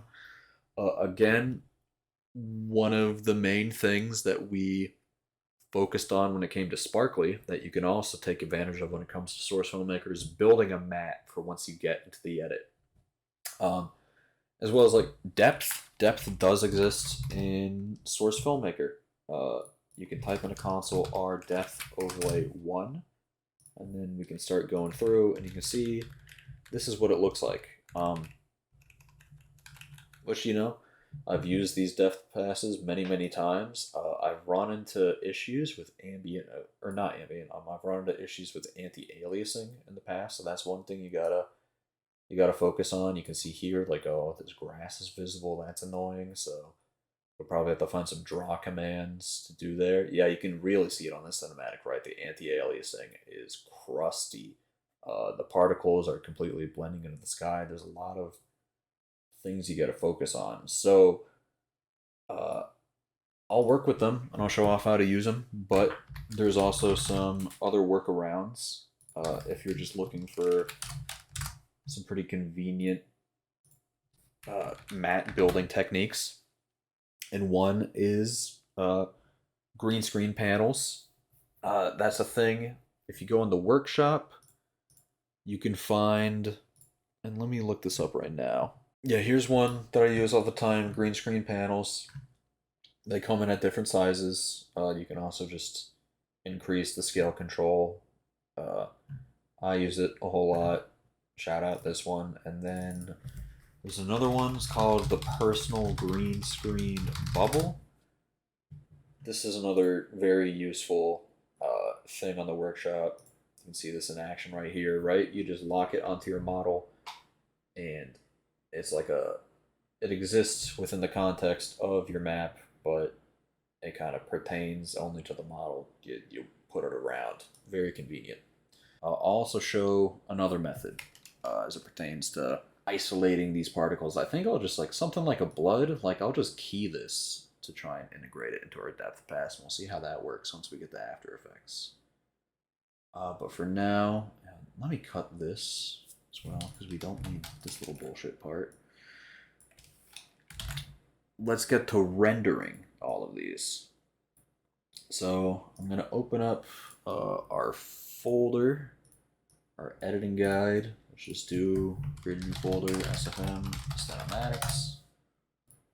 We're going to go ahead, copy this path, head back into SFM, select our shot, and we're going to do File, Export, Movie, change this from movie to image sequence, change this from 720 to 1080, which, oh yeah, by the way, another thing, if you need this, there's a launch option you got to set for Source Filmmaker, and I'll be a nice guy and I'll drag my screen over here so you can see it. There you go. SFM resolution 1080-H 1080-width 1920. Pretty simple. Head back to SFM. We're going to open up more options. We're going to do, well, also here for duration, we're going to change this from sequence to selected shots. And then under more options, we're going to do layoff settings. We're going to do override frame rate and override shutter speed. Now remember, we are running the shot at a time scale of 0.25. So multiply whatever you type in here by 4, right? So we got 24 right here. If you just export this as is, it's going to have a frame rate of 96. I'm going to do What is 300 divided by 4? 75? Yeah, I want a frame rate of 300. So we'll export this at a frame rate of 75. And I do believe Source Filmmaker gets a little wacky when it comes to like frame rates and caps. I'm not sure exactly what it is, but you can't like if you just try and export at a frame rate of like 600 if you're trying to go crazy, I think it might just not do that. It won't work. So that's why the time scale and kind of like compromising here is a necessary process. And then shutter speed, I always have this set to 0.01. One really common issue with Source Filmmakers, you'll get these sort of like flickering, bleeding, multicolored lights in your scene. There's a lot of different examples of that out there. There's a lot of different fixes for it out there. I know goes over in his tutorial. I know there's that Lazy Purple video where he goes into Source Filmmaker and he deals with it. And there's that like environment light glow kill command that they chucked in there or whatever. This is my fix, is override shutter speed. And I just change it to 0.01. And if that doesn't work, then I do 0.001. And if neither of those work, then I go for that more convoluted light glow kill. But we'll just do 0.01 for now. And let's see our output path here. We're going to change this. And we're going to just delete that path, change that to this. The nice thing is you can type in like these folders and they'll create it for you. So we'll just do like shot 01 base and then backslash shot 01 shot 01 base underscore, and then that'll have like the name of the image sequences after it. So let's go ahead and export movie. All right, so we got this base pass recorded. Much like Sparkly, we're gonna go ahead, set up our depth, and unfortunately the depth in Source Filmmaker is not really customizable. You're just kind of, you get what you got. Another thing we do, or I like to do, these lights in the background right here, you don't want these on, so draw game entities beams, we're going to turn those off. We're also going to turn off ambient occlusion, so you don't want that. And in fact, while we're at it too, we can just do matte Fulbright 0 or matte Fulbright 1 when we got this depth overlay on, because we don't need to be calculating any light information when we have this on. The nice thing is you can see this volumetric still shows up. And in fact, you can maybe turn that off if you want to. That is a cool thing about these volumetrics showing up in the depth, is that you can use volumetric lights to affect your depth pass whenever you're working in Source Filmmaker. But we're going to go ahead and do this. And again, I want to point out that aliasing, right? You got to be careful when you're working with depth passes in Source Filmmaker. We're just going to export change base to depth.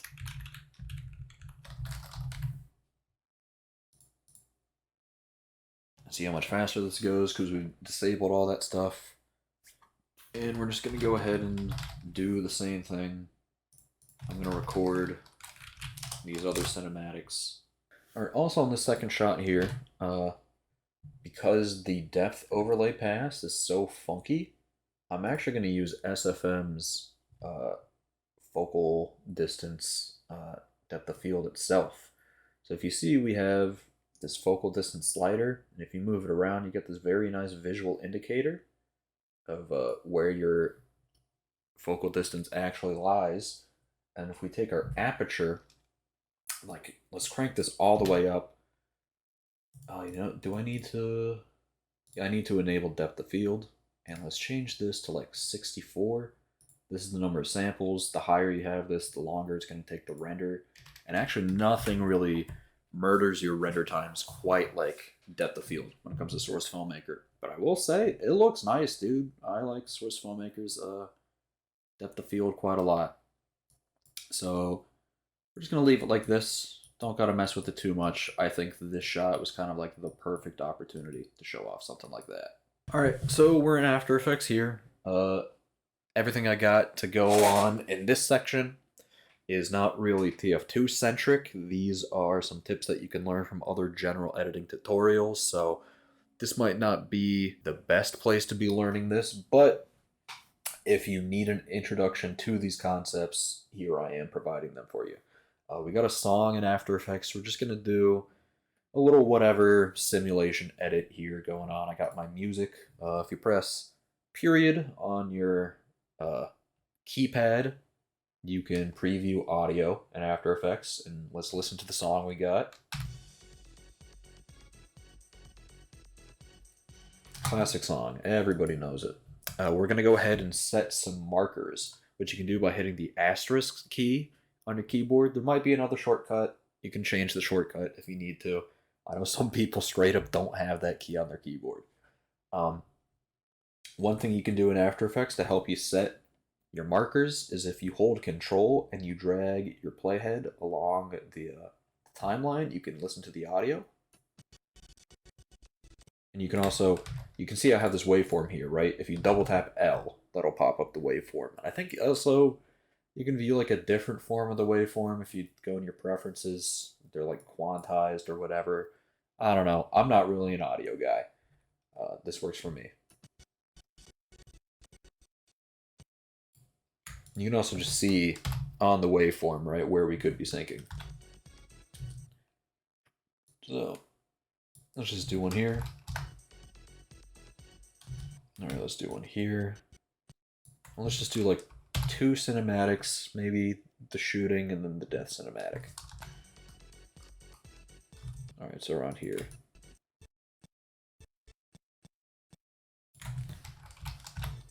There we go. Okay. So let's go ahead and drag in our first cinematic. Let's drag in the depth. And here is a neat little thing I like to do. So if you add time remapping to the both of them, remember the expression pick whip that we used earlier with our normal maps? We can go ahead and drag this and set it to our base. Now our depth is going to have the same time code as our base, and we don't need to be copying and pasting our time remapping keyframes. So let's like start this around here. Yeah, so we'll go to 1 frame before this marker, move it around like here. You know, again, I ain't gonna get super anal about all of this. If you click on time remap, this selects all the keyframes. You hold down shift, click and drag, that deselects those two because we have one keyframe that's off frame, right? So we just delete that, and now we only have these 2 keyframes on this frame right before a marker. We hold Alt, right bracket, that'll shorten it. And also again, expression pick whip, and look at how crunchy this depth pass is, right? Again, you need to be careful when it comes to how you are working with these depth passes coming out of Source Filmmaker. But, so we got this set up. Let's throw in our second cinematic. We don't have a depth pass on it. Skip ahead. Let's just do some preliminary stuff. Look at how nice this looks with that Source Filmmaker depth. I like that. We'll just crank this all the way to about the end. Go a little bit back. Something like that works for me. And we can just delete that keyframe. Then we're going to take our comp. Is this? Yeah, OO comp. That's what we have it named as. So we're just going to take, this is our POV that we worked on before. And we're going to be throwing time remapping onto this. So here's something we can do if we just turn our reference on for now. We're essentially just going to be throwing our velo and our effects just onto this reference pass so it's easier to work with. So, you know, and we're not going to be using most of this. Again, I'm going for like the editor fast, slow, fast aesthetic. you know, if you're just doing a frag movie, you can disregard all this time remapping nonsense. So let's just do like this. You know, maybe what happens here? Yeah, okay, so let's do the explosion happens here. Alright, we'll do that.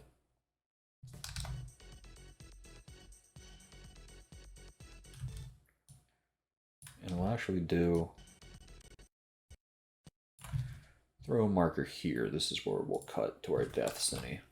And then we'll do shot 03. Actually, let's go here. And that there. Move this here with the left bracket. Do time remapping. Let's go ahead and start. Like, once he starts gibbing, like that. Let's go ahead here. And we'll just do like this. Something like that. Why not? Let's go ahead and bring in our depth pass. Bring it forward. Enable time remapping.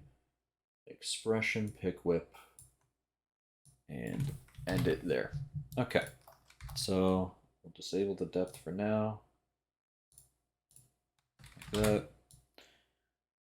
And let's just run through this without any sort of velo applied to our time remapping.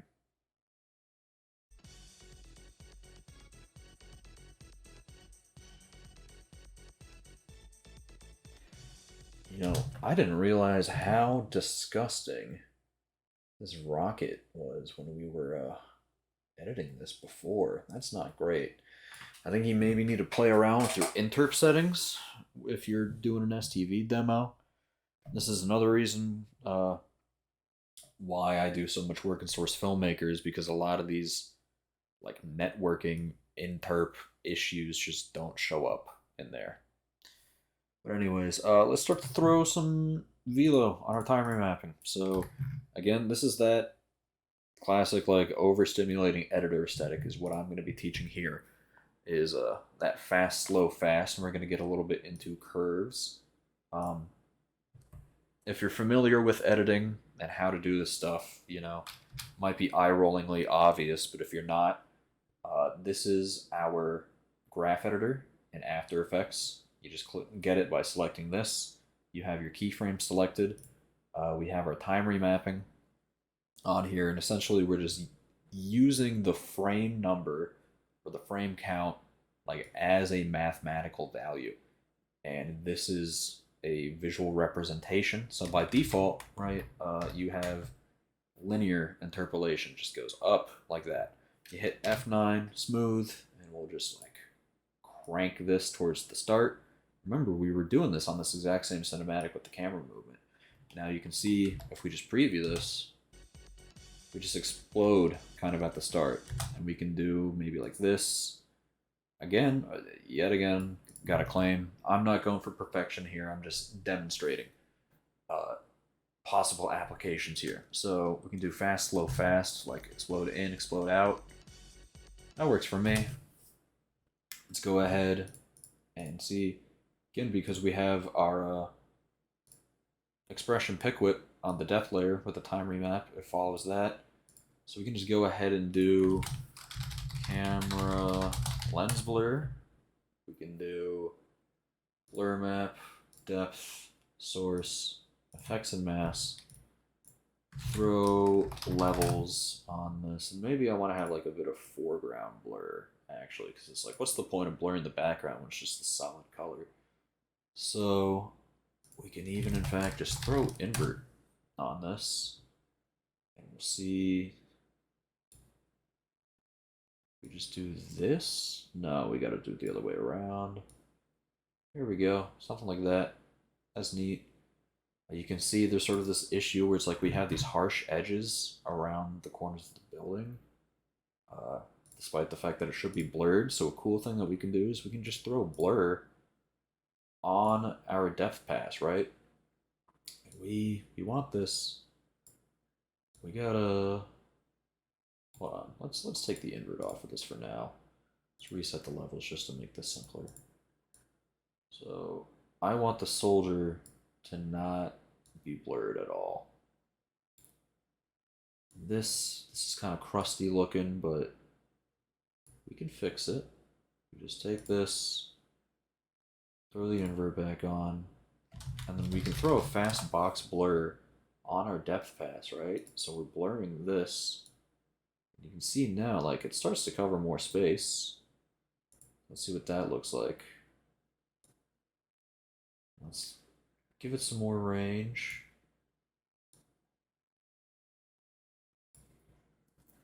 Turn this back on so we can see what the hell we're doing. Alright, how do we feel about this? Alright, it's alright, it's subtle. It's fine. Might be an instance in which you want to use SFM's depth of field. But, you know, works for me. Let's see how this looks in motion.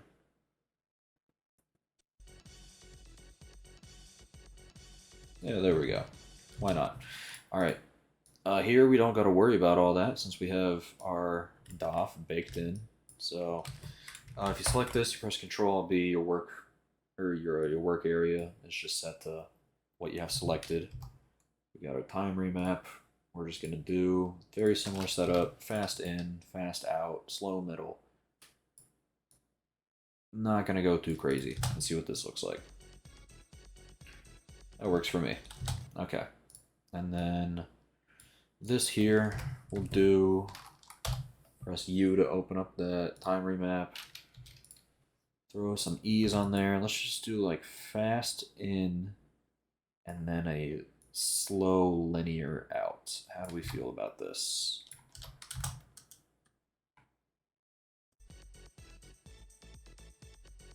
Yeah, that works for me. Why not?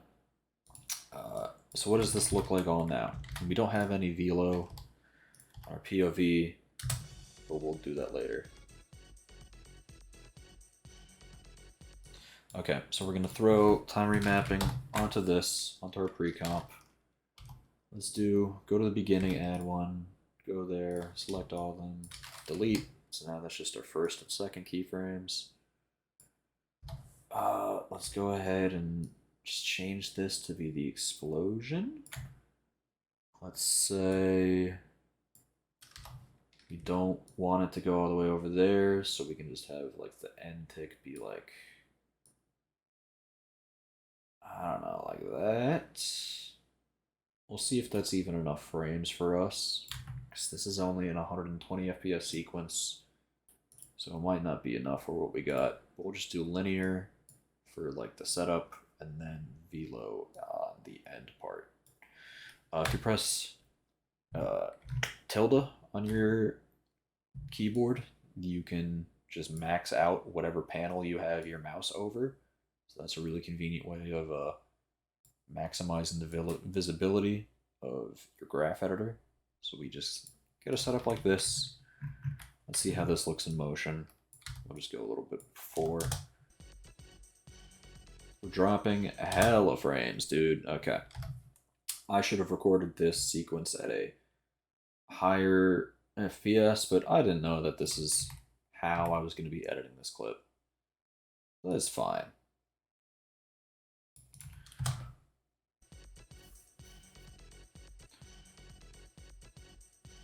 Okay, you know what? Let's just lie to the people. Why not? I'm not very prepared for this section of the tutorial.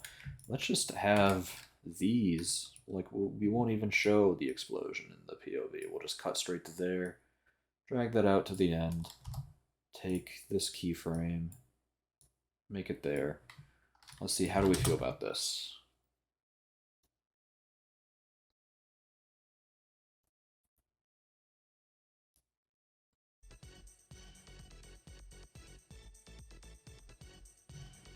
Okay, and that might be a bit too steep. Oh yeah, that's a gross looking curve.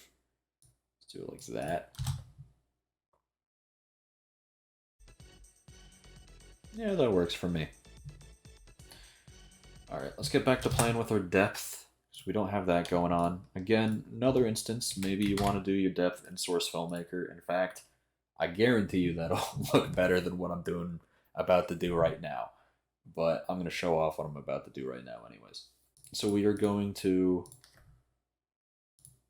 enable this. We're going to do our lens blur.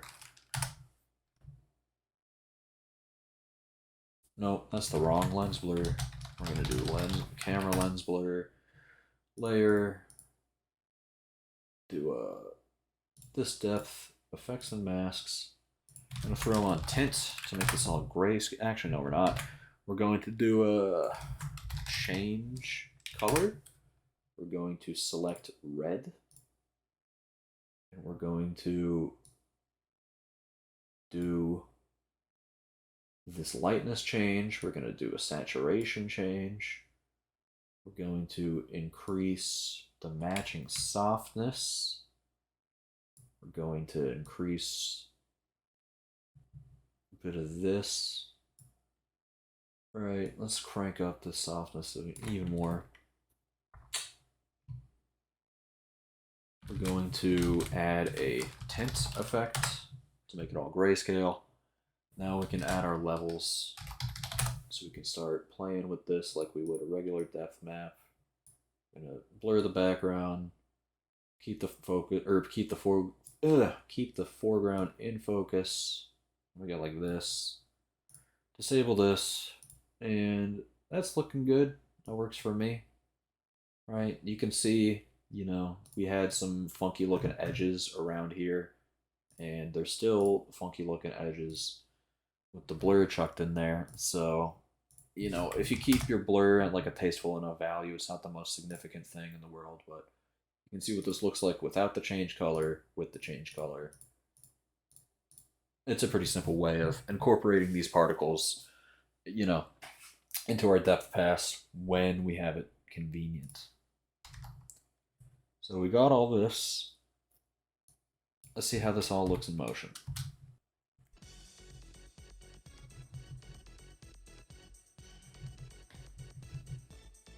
Yeah, why not? We're gonna head back into our POV, turn off the reference. Here's something I'm going to do is we gotta pay attention. Does our normal look gross over all of this? Because it might. Or are we getting away with it? We gotta pay attention. You can kind of see it there. But I mean, shoot, for the most part, it feels like, no. Oh, it's disgusting right there. Look at that. So,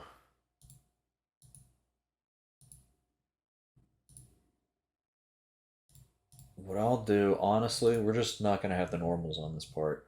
My original plan was going to be you know, you only have...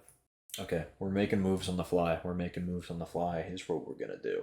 We're going to move this over, and then what we're going to do is when we hit the explosion, we're going to fade out. So we'll do it like that. And here's what I want to do is I want the normals to only be visible on the explosion part. So we're here. Let's do like this perhaps. Set some opacity keyframes. Drag them a bit forward. Maybe go 0 and have it like this. Okay, this works for me.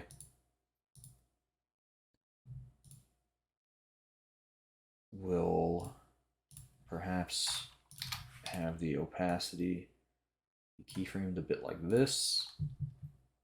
Maybe we'll even split this with Control-Shift-D. Change the blend mode of this one to add. I'm just like improvising on the spot here. Let's see if this looks good.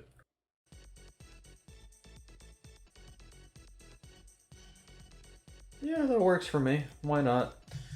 I mean, one issue again, like this rocket interpolation is gross. And I'm not going to go through the effort of re-recording everything. So we got our velo, we got our clips in there. Let's go ahead and talk a little bit about pan crop. I am far from being the master of pan crop. I'm far from being the master of velo. These are just topics that are really well known in the general editing community, and in the Team Fortress 2 editing community is a bit more niche, which is why I'm demonstrating them.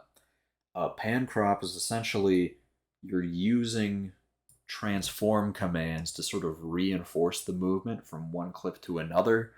If you ever watch like all those stupid CapCut or TikTok edits or whatever of like anime or sports or shows or whatever, you'll see those like whipping from left to right or scaling in and out sort of things. And we're just taking that same sort of concept and applying it here.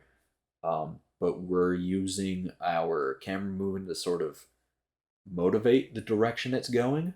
And we're going to be doing it a bit more tastefully. So what I like to do, I like to pre-comp anything that has a depth layer as a part of it. So we'll do shot 01, PC 01. Same thing with shot 03. By the way, why is this out of sync? We got to do that. So we got that. We're going to pre-comp these. Shot 03, PC 01. And then, you know what, I'm going to change this for a bit, as we're not going to have this split just for now. We're going to add our pre-comp and then do that. The splitting and the blend overlay doodad. So our first clip starts off, we're moving from left to right.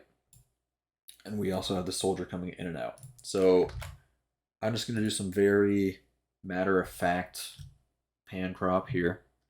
There's a lot of different ways you can do it. You can do like scale and position straight on here. I like to add my own effect just to have our pan crop set up like kind of separate from the general positional values. So I will add the transform effect. And I'm just gonna go, we're in a 24 FPS comp, so let's just say like, let's go 8 frames ahead. And we'll do scale and position. We'll keyframe that. In fact, we'll even like reframe this a little bit. Remember, like it's important to recognize how many things, how many variables you're in control of once you finally hit the editing stage. So you can even do cinematic like adjustments on composition using these commands. So we're going to start very zoomed in. I'm going to start with our position like right here. And you can see the way this is moving is it's kind of reinforcing that. Now obviously not in sync. Yet again, we're going to have to use our graph editor to change this. So you could, you know, go ahead and do everything with the value graph. I'm just going to do everything in the speed graph. Again, this is a little After Effects type stuff that you should look into. Like, understanding how to master the graph editor is a discipline in and itself. So I'm just demonstrating this quickly, and hopefully you can kind of like emulate and follow what I'm doing. But if you're looking for really in-depth explanations, this video is not the ideal one. But you see, we'll just like look at this part in motion, and it comes off a little bit more explosive. Now, because we're not coming in from anything, it's hard to like really quantify how much use we're getting out of that, but we'll show another example here. So this one is kind of more of a right to left movement with the orbiting. So we can sort of, we're also kind of having like a bottom to top sort of movement. Right, you can see these buildings in the background as they're lifting up into the comp. So if we have our pan crop go from top to bottom, we can sort of reinforce movements in between cinematics. So So we're going to add keyframes down here with these little diamond buttons. I'm going to go to the last frame. We're going to scale this up a ton. And we're going to move the camera up. And might as well just go into the soldier, right? Why not? I'm going to go back into our graph editor. And we're going to drag everything this way. Like that. With both of oh, we have our position selected. I did not do that to the scale. Should have done that. So let's do this. Let's see how this looks in motion. Okay, and that's a little goofy. I'll give it up. So let's make this steeper and shorter is what I'll do. Right, like that. And then instead of 8 frames, let's just make this 4. Very quick little movement. Like this. Right, and you can see that like makes it a little bit smoother moving from one to the other. Is you kind of got that sort of sleight of hand animation technique going into it. And then the next thing that we can do to really sell this is to add some blur. So we're gonna add, I like to use in any opportunity where you can use a default After Effects as opposed to a third-party one. I like doing it just because these effects are a bit more stable. But you know, you got S directional blur can work as well. BCC radial blur is pretty good. In fact, we'll start off with a directional blur, and then I'll end on a radial blur is what I will do. So we got this. I'll do the value graph because I prefer working in the value graph.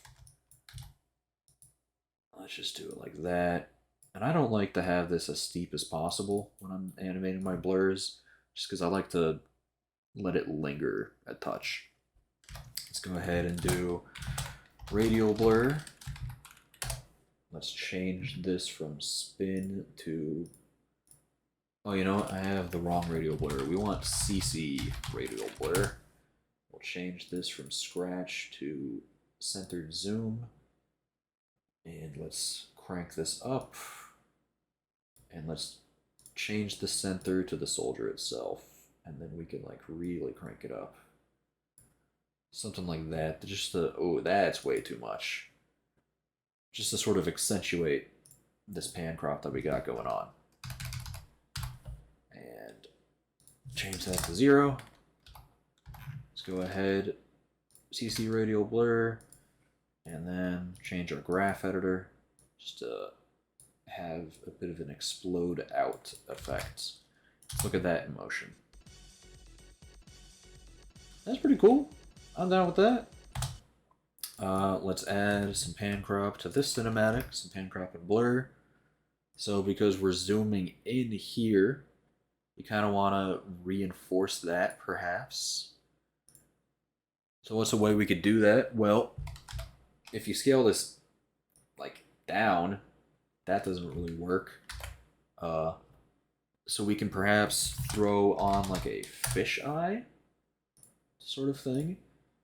So we start off with like this, you know, and then we can scale that up. So we start at -99, go 4 frames ahead, go to 0, and then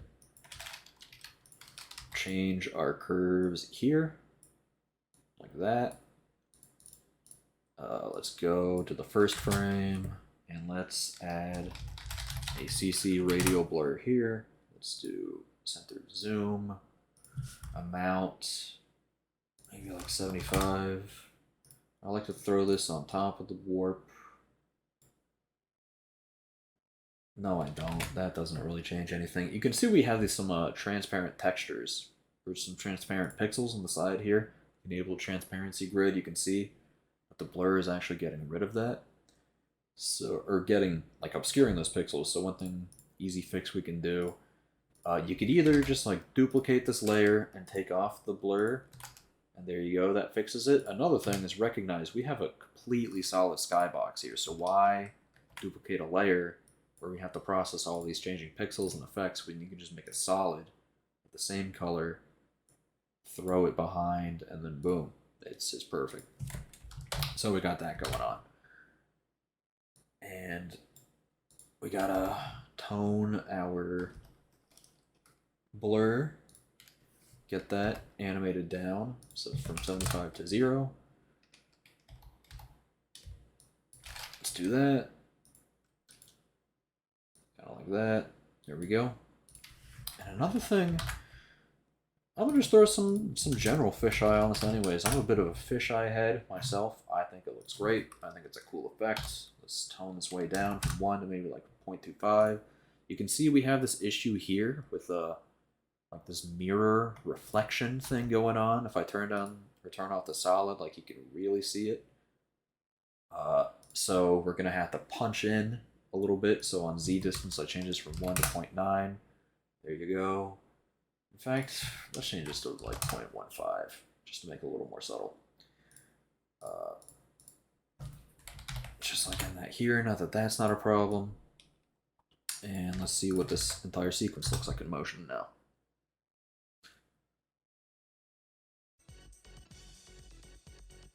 Alright, and that's very smooth. We got some real video game editing going on here.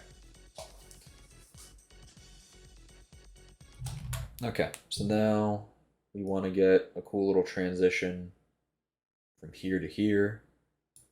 So what can we do? Let's do a bit of swish pan. Why not? I'm a swish pan fan. I think it's a cool effect. I'm going to create an adjustment layer. I'm going to add BCC swish pan. And what we're going to do is we're going to change this from auto to %done. We're going to go, let's say, 5 frames. Hold on. 5 frames before. Change this from 0, and then go set a keyframe. Go 10 frames forward, 100%, and we're going to go trim this, select the %done, and we're just gonna like slam this all the way into the middle like this. Let's see how this works. Yeah, why not? That works enough for me. It's not the fanciest effect, but you know, I think it's a neat little thing to demonstrate. Let's go ahead and keep on going, do some more editing. I think what I want to do is throw some subtle things in here, right? So in this first explosion, I want to throw a bit of exposure onto this. So we can just do like 0 to 2, skip forward 10 frames, just animate that to 0. I want to throw some shake on here. So what I'll do, I'm going to just do this on the comp itself. I'm going to take this position, I'm going to right click, I'm going to separate dimensions. And what I'll do is I'm going to add an expression to my Y position. I'm going to do wiggle, and I'm just going to do X comma X for now. Nope, not X position, just like that. And that's fine that we have this error because we're going to be fixing it. We're going to add 2 sliders. We're going to name this one amplitude. We're going to name this one frequency. And the way the wiggle expression works is essentially just adds like a bit of a fluctuation in the amplitude and the frequency of a value that kind of has an additive effect. So you can see our position is 408, and this wiggle is going to add something to it. So the way it works is it's the amplitude first, and then the frequency second. So you highlight like those values, and then you expression pick whip it to the slider here. Press enter, and now you can see if we like crank up these values, right, is we're adding this sort of like wiggling itself. So this is way too extreme. Let's just change this to something like 25. And you can see that there's a shaking going on, being driven by these sliders. So we're going to have them set to 0 the frame before. Whoops, that's not correct. We're going to do 0, 0, and then amplitude, well, frequency, we'll set it to 24 so that it fluctuates 24 times a second, which is pretty much the maximum that you could perceive in a 24 FPS comp. We'll change the amplitude to like 50 on this first frame. Have it go a little bit crazy. Let's look at it here. 50, and then you know what, even we could crank this much higher. Let's do 250, dude. Let's see what that looks like. And we'll just have it like keyframe down as it happens. You can see, right, you can also see the top and the bottom here. So we're gonna want to scale up. So let's do like, let's go 6 frames, scale it to like 150, something like that. We'll slam this towards the beginning. See how this looks. We're gonna want to add some blur. I'll do directional blur. Change this from 90 to 0. We'll crank this up. And we'll do 0 before, then like that. Go like 10 frames forward, change it to 0. And we'll do blur length. And have a graph that kind of looks like this, perhaps. Another important one on the explosion, we'll do a real beefy cranking up. It seems like we have this keyframe here where it goes to 0. We want to delete that. We'll go like, whoops, where did I go? Go over here, like 12 frames forward. Turn this down. Let's see how all of this looks now.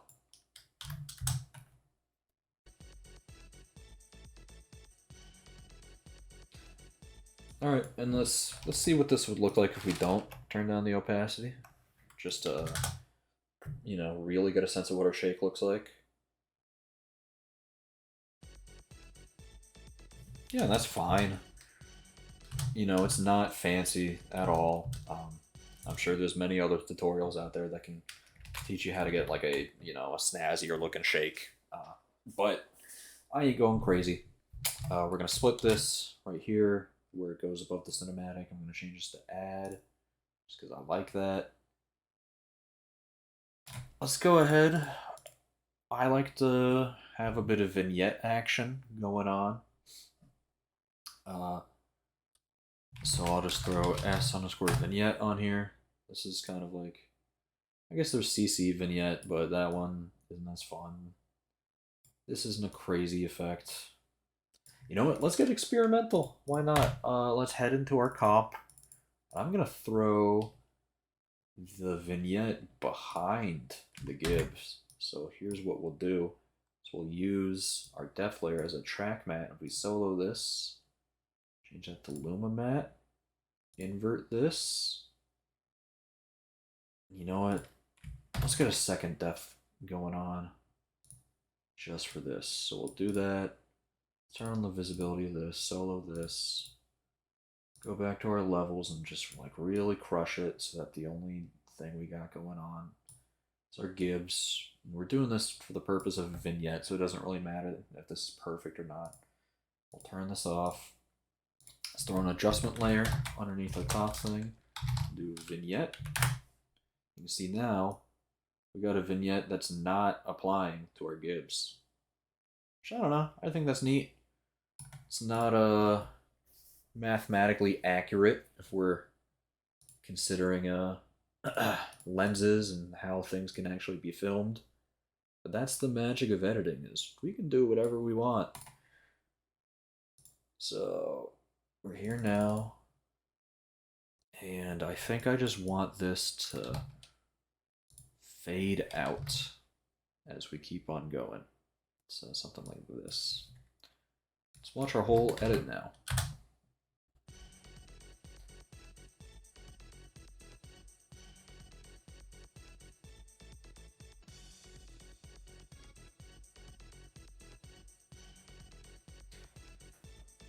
Okay. Yeah, I think this is pretty cool. Is this the best edit in the world? No, but I hope I demonstrated a lot to you. Hold on. This is gross. I just realized I didn't see what's going on here. We gotta fix this issue. Is this introduced because of the vignette? I think it is. It absolutely is. Okay. So, how can we fix this? I'm gonna give this the laziest fix ever. I'm just going to scale this up so that you don't see what's going on there. Let's see if this works in motion now.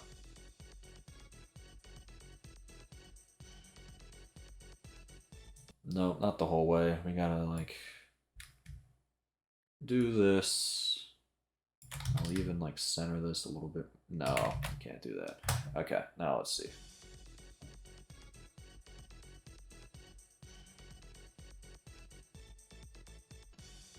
Yeah, sure, why not? Let's maybe make this just like 2 seconds longer so that we can have an appropriate fade out for our music. And we'll do it like that. Whoops, like that. Let's see how this goes.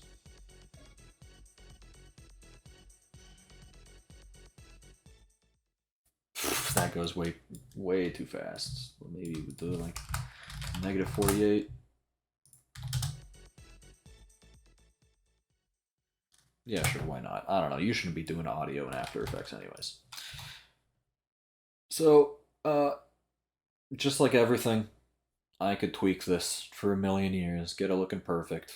I'm still so disgusted by this interpolation from this demo recording. Hopefully, like CL Interp 0.1 can fix something like that.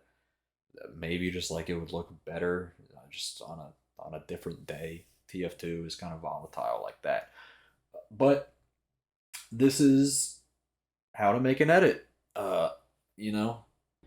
All right, so now that we got our edit basically built, I'll get into some other final touches. Let me first touch on color grading. I'm not going to like substantially get into theory of like the rules of what objectively is a good grade. Like how you're supposed to do it. I'm just gonna kind of spit out, a little improv color grade right here. I use Magic Bullet looks for this. I guess another thing that I kind of really haven't talked about much in the background is yeah, you do ideally want to have a good collection of plugins and third-party effects that you can throw onto into your project files. This is how I do colors. This is not the way to do colors. It's just how I do it. Colorista, I like to start with this. Set up the shadows, midtones, and highlights. One of the big memed on color cliches is like, the teal and orange sort of thing, like something like that. Like, I'm not going to go this extreme, but essentially you want to set up some sort of tritone of colors going on here. Color theory is again like a massive subject that you could be putting a ton of time into. Uh, so I'm just gonna like honestly, I like a purple and gold. I think a purple and gold kind of like lends itself to TF2 pretty well. So let's do like purple shadows, some yellow midtones, some yellowy highlights. Turn this off and on. Nope, whoops, not that button. Turn this off and on. Very subtle, nothing crazy. Uh, I'm not going to show what all of these do. Uh, you can throw in a LUT, and they got like a million different presets going on here. I don't like doing that personally. Maybe I would have some better looks if I would just steal from the LUTs. But I kind of like to build my own. So that's what I'm going to show, like how I do that. Let's do a bit of diffusion. I don't like to go too strong on this, but remember what I was talking about earlier? Lumen Source Filmmakers, the bloom scale can look nice. Well, it looks even better when you do it in post, because then you got full control over it. Um, I don't like to go super crazy with this. I like to have a pretty big size. Fall off. We can turn that up because again, like I don't want this super strong. Glow, I think glow can look nice. And actually, one thing that I like to do with my colors generally is like I'll get a look that's way too strong, that's really pushing it, and then I'll just turn the strength down up here until it kind of looks tasteful. So there we go. 13, why not? Let's go ahead. I always gravitate towards film emulation when I get the colors. I don't know why, it's just sort of a thing I like. So we'll start by throwing a film negative on this. Go through the film stock presets that they got. You know, I'm not a master of film stocks, but I know at least a little bit to know that D stands for daylight, T stands for tungsten. Daylight, you know, you're filming outside, that's a cold color temperature coming from the sun. Tungsten refers to like an orange indoor light. We kind of, Snakewater has like a bit of a weird setup where, you know, like the sky is this weird kind of like purpley color. I just like, you know, playing around with some presets. I like this one a lot. This one looks nice. I always turn off the grain completely when I'm in here because if I want grain in my edit, I'll just use a grain effect. You got all of these parameters here, exposure, contrast. Vintage Modern is really the only one I kind of tweak because you don't really have that option in the other ones. And again, strength, you know, let's like reach some sort of tasteful level. 65 is kind of doing it for me. Yeah, why not? And then a film print goes along with the film negative presets. I mean, what are we running here? Prolochrome, so there's none of that there. So we'll just like audition all of these, see which one we like the most. Yeah, it's pretty good. Again, I'm just blasting through this. Usually I would spend way more time on my colors, but I'm just trying to go for like a quick little look. Try and keep it relatively clean. Clean but stylized is what I'm going for here. What else do we got? Halation, on the topic of film emulation. I love halation. That's sort of that like orangey glow that you'll get around stuff. So let's like crank this up. You know, crank the size up and you can see that sort of like it only shows up around the highlights really. There is this highlight only parameter. So something like that. Pretty neat. Let's turn anamorphic on since we're working in a widescreen. And you know, they do have presets. I've never played with these. You know, these are kind of cool. I'll just like, here I'm just going to pick a preset and then just mess with the strength a little bit. Something like that. Why not? Head back to tools. Yeah, I mean, this seems fine enough. Let's see what this looks like on all the other frames. Let's turn it off and on. Right, this is pretty cool. I like what we got here. And then like the really basic things like a saturation or a contrast or a brightness, I like to just have dedicated effects themselves. So brightness and contrast, I do want this a touch more contrasty because I think Magic Bullet looks kind of flattened it a little bit. What about brightness? Just a little bit. What do we think? You know, this is a pretty good look, I'd say. Saturation, do we want to play with that at all? I'm kind of happy with how the saturation looks. Crank it up, ew. Crank it down, eh. Honestly, I just like it as is. You don't gotta go crazy. Let's see, compare it on and off like that. Yeah, I mean, we're chilling. I think this is a fine enough color grade for what we got here. And actually, here's one thing I gotta throw into before I get to rendering is we're gonna want to put our motion blur inside of here as well. So the reason why you want to throw your motion blur into the edit as opposed to rendering it and then throwing motion blur on top of that is because here we have sub-frame data that can actually be calculated. Because motion blur is going to have a bit of a frame blending component to it. And if you just export at your render frame rate, like if we just export at 20 FPS, you only have those frames to work with. Whereas with the edit, and you have these clips with these high frame rates, it can actually blend the frames that you're not even seeing together to produce an accurate motion blur. So there's this preset that I was alerted to on Twitter years ago from Alvi and GMZors, who are two Call of Duty editors, who are two of the smartest people who have ever been involved in the community. They both have a real appreciation and like foundational knowledge of color science, and they apply it to this silly little video game community. And they made this preset where what it does is you have two color profile converters, a CC force motion blur, and then two other color profile converters. And essentially what this is doing is it's taking our footage, converting it into a different color space. Here's sRGB, and it's linearizing it, which I'm not going to get into what that actually means, but it essentially changes our footage into a different working space that will affect how certain effects are applied, because it's reinterpreting the pixel data. You don't need to fully understand it to reap the benefits of it. But if we turn off these final two color profile converters, you can see what it's kind of doing under the hood. You see how it gets darker?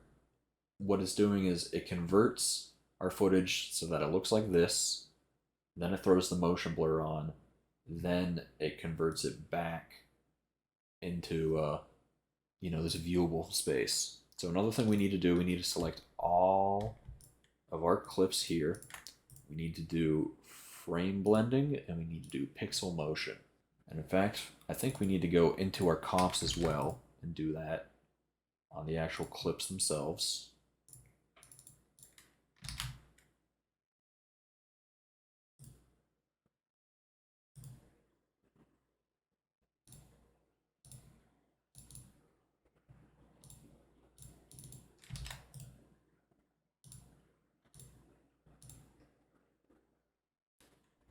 And there you go. Now you can see that this is what this looks like. CC Force Motion Blur is definitely the most robust motion blur effect that After Effects has to offer. I also think it's, when you apply it properly, it's the nicest looking one. But because it is so intensive, I'm just going to show off how you can incorporate RSMB into this. If you're not familiar with RSMB, it's sort of like the bog standard when it comes to video game editing and applying motion blur onto it. And you can incorporate it with this color profile converter workflow so that you change how the RSMB is interpreted. Now let's just go through and perhaps preview some of these frames, see if it breaks anywhere. Like you might even need to apply these motion blur onto the clips themselves if you really, really want to be a responsible editor. But, and by that I mean like on a layer-to-layer basis, so that, like, let's say the RSMB isn't going over the switch pan, something like that. In fact, while we're at it, we can actually, since we just got an adjustment layer, we can just do that.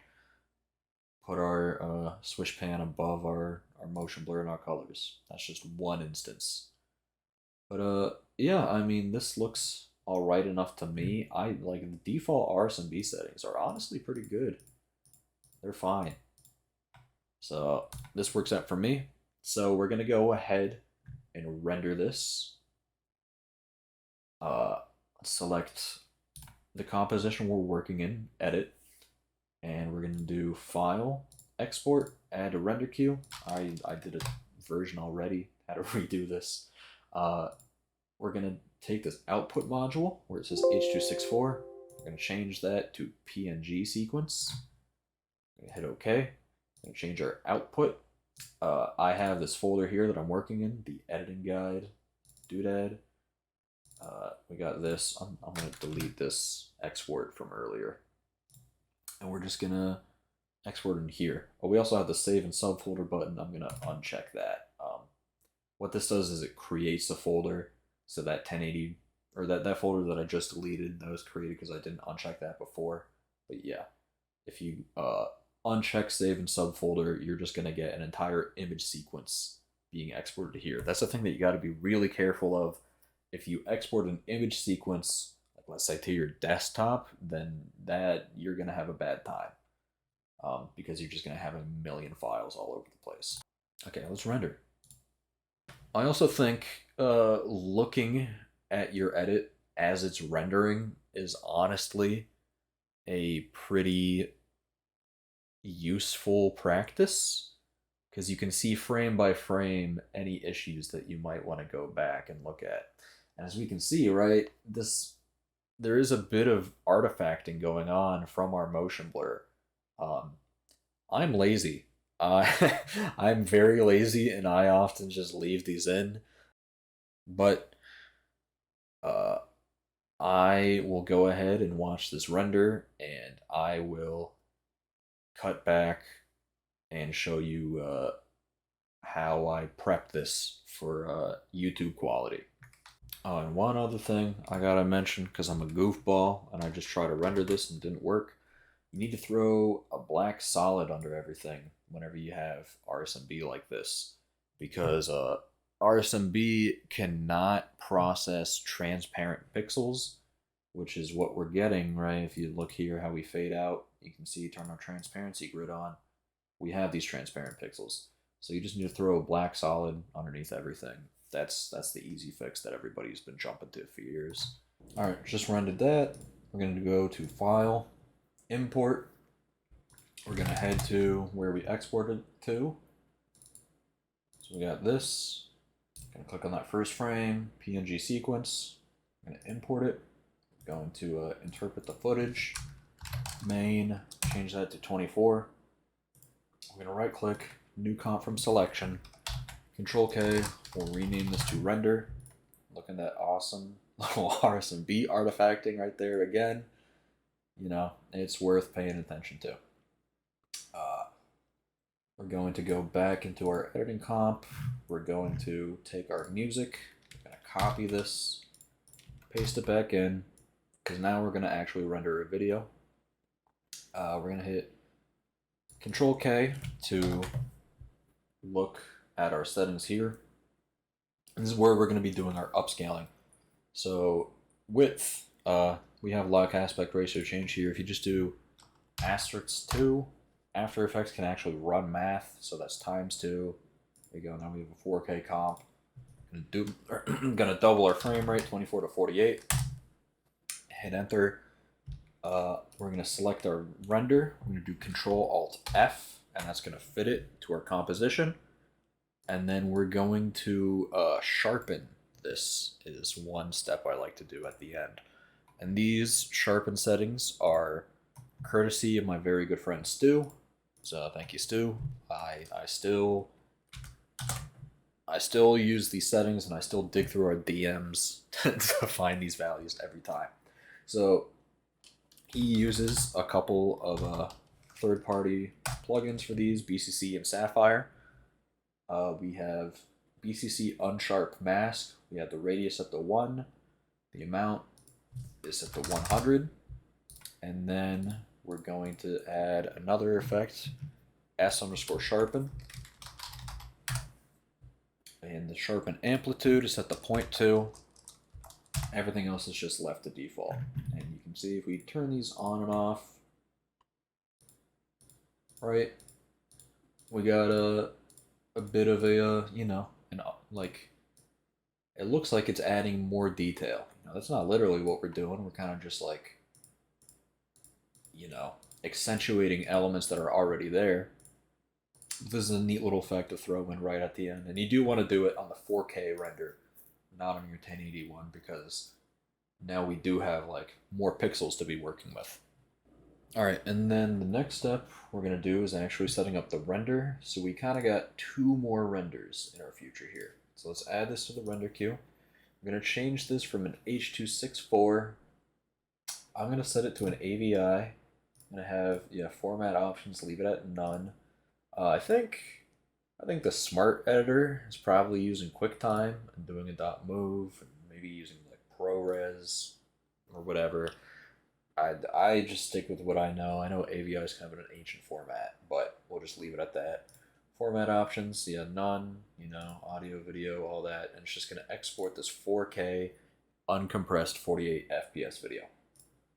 So let's go to exports here, and we'll just do 4K uncompressed is what I'm going to name this, and then we'll just render.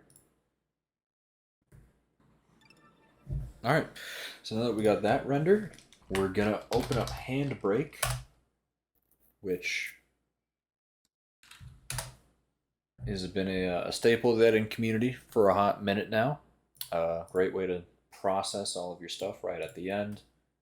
We're essentially just gonna take our big old file and encode it into something that's small enough and readable from YouTube. So we got this here. I'm gonna go to presets, and I like to go all the way down here. They got one of the big boy presets, production. I do production max if it's an edit that I really sweated on. Video, frame rate, you can have all these options. We're doing 48. We need to make this high. Encoder level, let's just do like 5.2. So I'll do average bit rate. We don't really need multipass encoding. And then YouTube, there's some recommended settings that you can use. If you just Google up YouTube recommended upload encoding settings, bitrate is what you want to check out. And bitrate is what we're after here entirely. If you are wondering why we're upscaling our frame rate and why we're upscaling our resolution in the first place, it's because we're essentially cheating the system that YouTube allows us to milk as much bitrate as possible. So if we just upload a 1080p video with 24 FPS, right? It's recommending 8 megabits per second for those uploading settings. So we don't get a lot of bitrate out of that. We increase this to 4K with a higher bitrate, with a higher frame rate. You can see we can get all the way from 8 to 53 to 68. So I like to leave that at like around 65. And if we go from kbps to mbps, that's just a multiple of 1,000. So we're going to take this and change that to 65,000. Is what we want. All right, and that should be it. So now we're just going to browse. We're going to head back to our exports folder. We'll do just name this to a final render, and we'll just hit start encode. So now the Handbrake has finished encoding our video. You see we got this file right here, only 73 megabytes. Check out properties, you can go to details. Got our resolution, got our frame rate. The reason we even took it to Handbrake in the first place, because you could be exporting it out of After Effects if you had a more standard or traditional frame rate. Like if you just wanted to upload in 24 or 30 or 50 or 60, After Effects is fine, but because 48 is kind of a funky little frame rate, that's why we had to export this AVI in the first place and then process it in Handbrake, because After Effects and even Media Encoder really just kind of like want to force you to use one of those standard frame rates. So I was running into the issue of if you're trying to do 48, it'll convert it into 50, and then you run the risk of audio desync. But yeah, we can take a look at our final render here. Just open it, drag it over here, see what we got.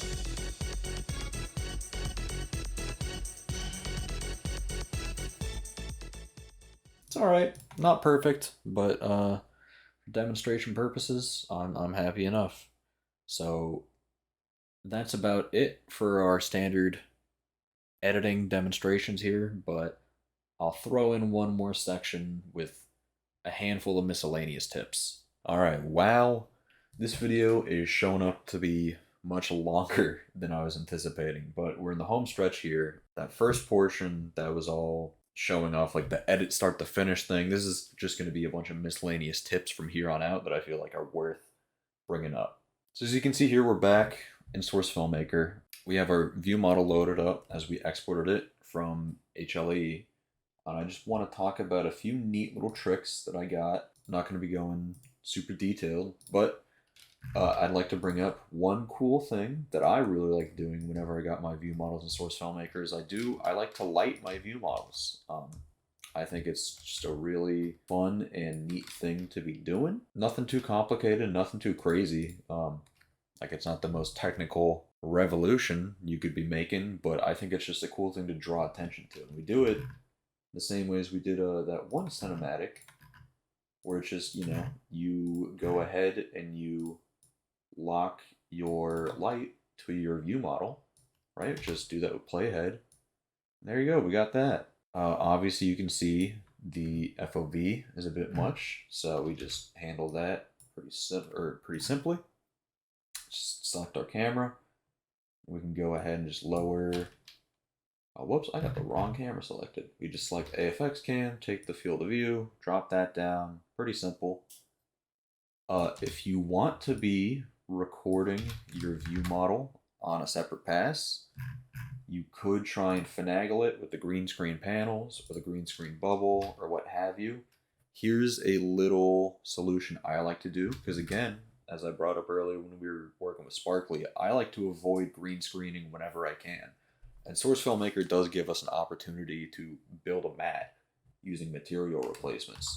So what I'll do here is, just for the sake of posterity, I suppose, I'm going to copy and paste the shot that we're working in so that we don't trample over any of the work, you know, that we did before. You don't want to replace anything on accident. And here's what I'll do. So I've got this very simple PNG right here, right? It's just a white square. You can make that. I'm sure you know how to do that. You should. So we just got like 100 and 100 pixel or 100 pixel by 100 pixel white square. And what we're going to use is this funky little software called VTF Edit. And all we're going to do is just going to file, import. We're going to put in our white square, just say okay, do file, export, and I'm going to put it in a Source Filmmaker game user mod materials and just name it oh, you know what? No, sorry, we're doing save. And then user mod materials, I already got it here. I'm just going to replace it. VTF Edit is sort of one of the most standard softwares that are used for working with custom TF2 stuff. If you've ever looked inside of like the game files for any Valve game, at least like Source Engine game, you'll see that the textures and materials are read as VTF and VMT files. Those are Valve texture files and Valve material textures, I think. Don't quote me on that for the VMTs. But yeah, that's just Valve's own custom file format for reading and writing textures. Now we just got a simple white material, and what we're going to do is we're going to right click our original, the view model in the outliner, and we're going to do add override materials, show an element viewer model, and then we'll go here to materials, open up this, we'll right click on it, add attribute string, and we're going to do $sign base texture. And you'll see it becomes untextured like that, and we're just going to do white. And the reason that we don't have to type any file path is just because we have it in the user mod materials folder. If you put it in like user mod materials custom models, right, you would have to do in your search path like materials and then models or whatever. But we just have it straight in the user mod materials folder, so you can just leave it as that. And we're just going to do a right click on your viewport, click on enable lighting. Now you can see we got a solid white original. And now here's a fun little thing we can do. We can unload our map, and there's a lot of void maps on the Source Filmmaker workshop. Let me pull up Steam right now. I'll just search like void, and I think yeah, like black void, really big black void, anything by this fella right here, PT Jack, Private Jack. This guy's kind of goated.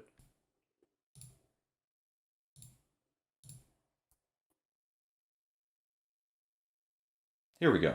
Okay, so you can see we're just in a completely black void here. We've got like all the other models and stuff invisible, right? And it's pretty simple. You just delete everything, all these models that aren't that. And now you've got like a perfect view model mat. Obviously it's implied, right? You record your base plate and sort of like on Snakewater, you record your mat in this map. Pretty simple process, very similar to how we did it in HLE with Sparkly, but you have to do it a bit more manually for Source Filmmaker. But yeah, pretty simple process, straightforward, just using your intuition. Okay, so we're back in Source Filmmaker, and now I'm going to be talking about mapping in Hammer a little bit. So let's say, and I've got two instances. This was for a run of the week I did recently in RJ Weekly, where it was done on Jump Blueberry. And if you try and load this map in Source Filmmaker by default, you're going to run into a couple issues which are very common when it comes to loading custom maps in SFM, which if you see, we loaded in here, we just have no lighting at all. And this is because SFM requires a map to have high dynamic range for it to calculate the lighting in the first place. So what we're going to have to do to get a map like this working in SFM is bring it into Hammer and tweak it there. So let's just quit. And actually the first step we're going to do is we're going to open up TF2. So we got regular old TF2 open, and we're going to be doing some console commands. And granted, right, this first step isn't necessarily like essential for getting every map prepped for Source Filmmaker, but I think it's a nice little safeguard to get going with. So I'm gonna just run through this quickly. And again, there are other resources you can learn out there. Like I think there's a really good TF2 maps like form post on this whole thing. What we're gonna do is we're gonna do BSP underscore repack dash no compress, and then we're gonna do the output path to our map and the name of the map. So we'll do maps because it sort of starts off from our TF folder, right? So we do maps, and then we're gonna do jump underscore blueberry underscore b3 dot bsp, and then I've got a folder in my maps folder that's called uncompressed, where I put all of these repacked maps into by default. So I'm going to do maps slash uncompressed, and then I'll do blueberry uncompressed dot bsp, and we'll run that. And there you go, successfully repacked. You can see it did it instantly, which means this might have been an unnecessary step here for this map. But in the case of like if you're trying to load a map into SFM and your SFM crashes immediately, that's probably because your map is compressed or packed or what have you. And this is a step you'll need to take. So we got that going. Now we'll look in our uncompressed folder. We'll see we got blueberry uncompressed.bsp. The next step we're going to need is we're going to need a couple softwares for this. Is we're going to need BSP source, and then after that we're going to need pack wrap. Yeah, here we go. So we got BSP source, and I'm just going to make like a folder somewhere in my tutorial folder right here, and I'll just, so we got this, and I'll just like make a blueberry folder. We'll go here, and I'm going to take my blueberry uncompressed and copy it and put it into this folder just so everything's in one spot. We're going to take this, we're going to drag it into BSP source. So drag, no, okay. I guess I had to do it in the add menu. But anyway, so we got BSP source like this, and we're just going to go to other, and we do extract embedded files, and here on the bottom right, where it says decompile, I'm just going to do that, and we're going to do save. What this is doing is it's taking all of the custom assets that are packed into the map, putting them into a folder like this. You can see we got all the VTFs, the textures, and we also get this here, the VMF. So now we got blueberry underscore uncompressed underscore D, and the D stands for decompiled, and then .vmf, which is a valve map file. So now what we're going to do is we're going to go into Hammer, which is in your Team Fortress 2, and then bin folder, and then open up Hammer, configurations, Team Fortress 2. And first of all, let me massively give a disclaimer. I don't know nothing about mapping. I'm not a mapper. The software scares me. If I run into issues, like I know like 2 things in this software, and that is the 2 things I'm about to show you. So we're gonna open this up. Let's go to our folder, blueberry uncompressed d.vmf. We're gonna open it up, and you can see now we got this jump map in our hammer.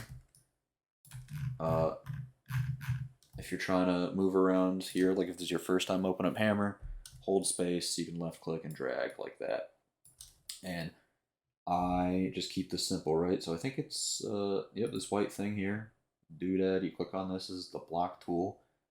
And this is a step that I learned from Toss, who's a well-known editor and mapper in the jump community. That guy was sort of my mentor for a very long time. I've learned so much from him. And he gave me this little knowledge. So what we're going to do is we're going to take our block tool, click and drag it around the entire map, and that panel, click and drag it here, and this panel, we got that. Then we press enter, then we pressed Control-Shift-T. Is it just T? You just do Control-T. Okay, not Control-Shift. And then we do func underscore viz cluster, and then we apply. And we'll leave, and if you like click on it now, it should be yellow. Again, I don't know nothing about Hammer. I don't know the functionality of what we just did. I don't know if this is an elegant solution or not. I just know that it works for me. And then we're going to press F9, and then you just want to make sure you check HDR before you compile this map. Hammer is a bit of a volatile software, so I'd say tread with caution if you ever want to mess with anything here. So before I get into all of this as well, I want to highlight another thing. This is a bit of a 2-in-1 step, is that entity report. Here we go. So before I bring this into Source FilmMaker, and you can skip this step if you're just trying to get into SFM, but one thing that's a really cool feature of TF2 in demos and maps is that if you can modify a map in Hammer, and then if you bring it into TF2, like you put it in your maps folder and you give it the same name as the map the demo plays on, it will instead load this new map that you put in. So let me provide an example here. One of like the main features that I like to do with regards to this concept is I will often modify a light environment, right? So on this run of the week that I did on Blueberry, and I'll show a before and after, is that I modified this light environment, and all I did was just turn down the brightness.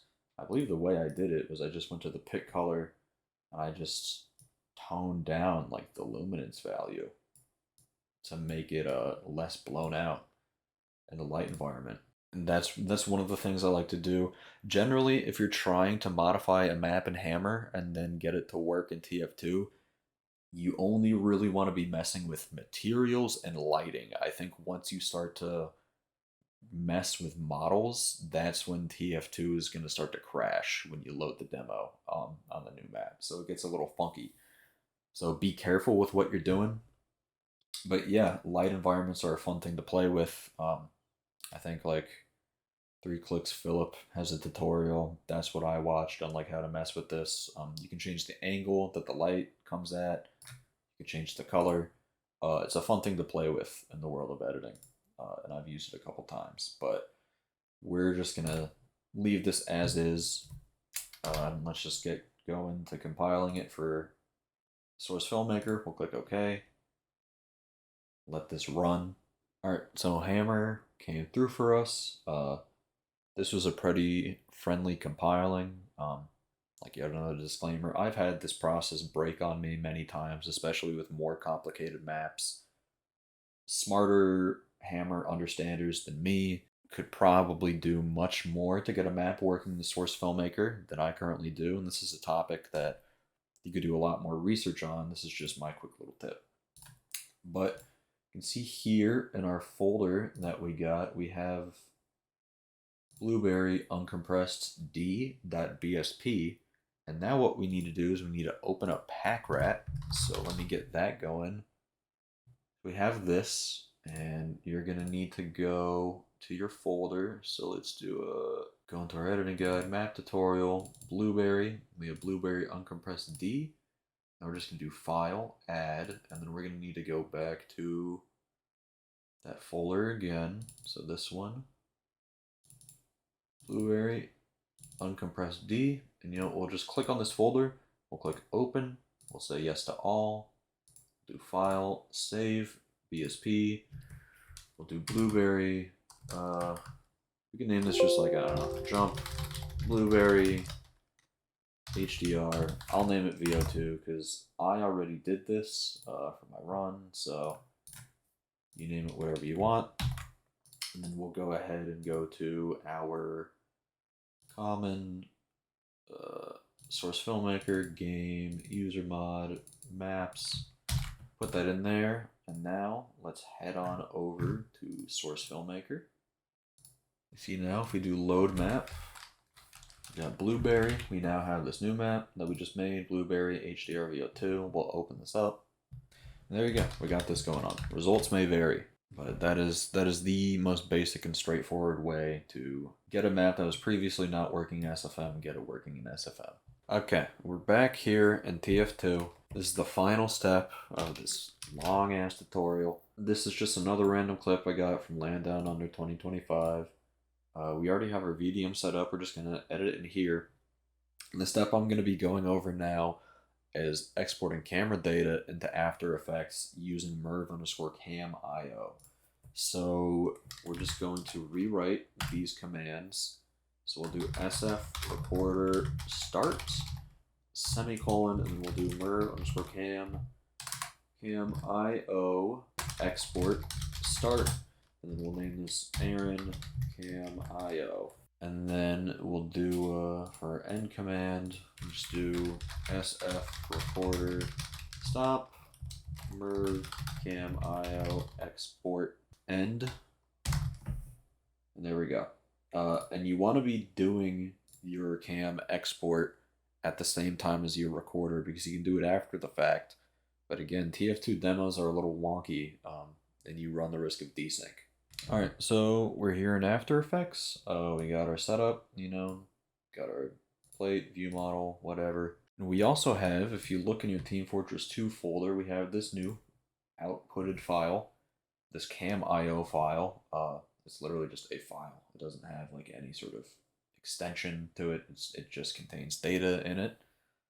We're going to copy this path, and we're also going to have to install this script, which is this one right here, the HLE cam.io to AE script. Got a nice little installation text that tells you how to install into After Effects, so I'm not going to run through that.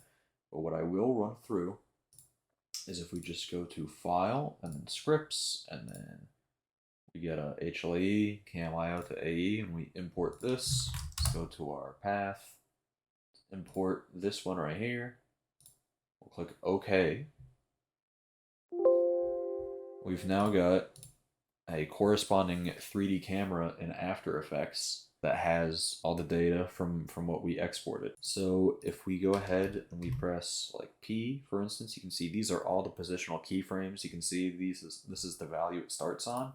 And here's a little thing I like to do when working with something like this is a very complex set of coordinates right here.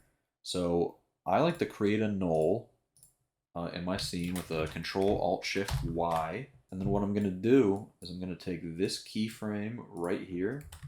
And I'm going to close this. I'm going to make this a 3D null. I'm going to open this up. I'm going to paste this. And then I'm just going to undo the keyframes. Or I'm going to just make it not keyframes so that we're stuck on this value. And then what I'll do is I'm going to take this camera. I'm going to parent pick whip it to our 3D null.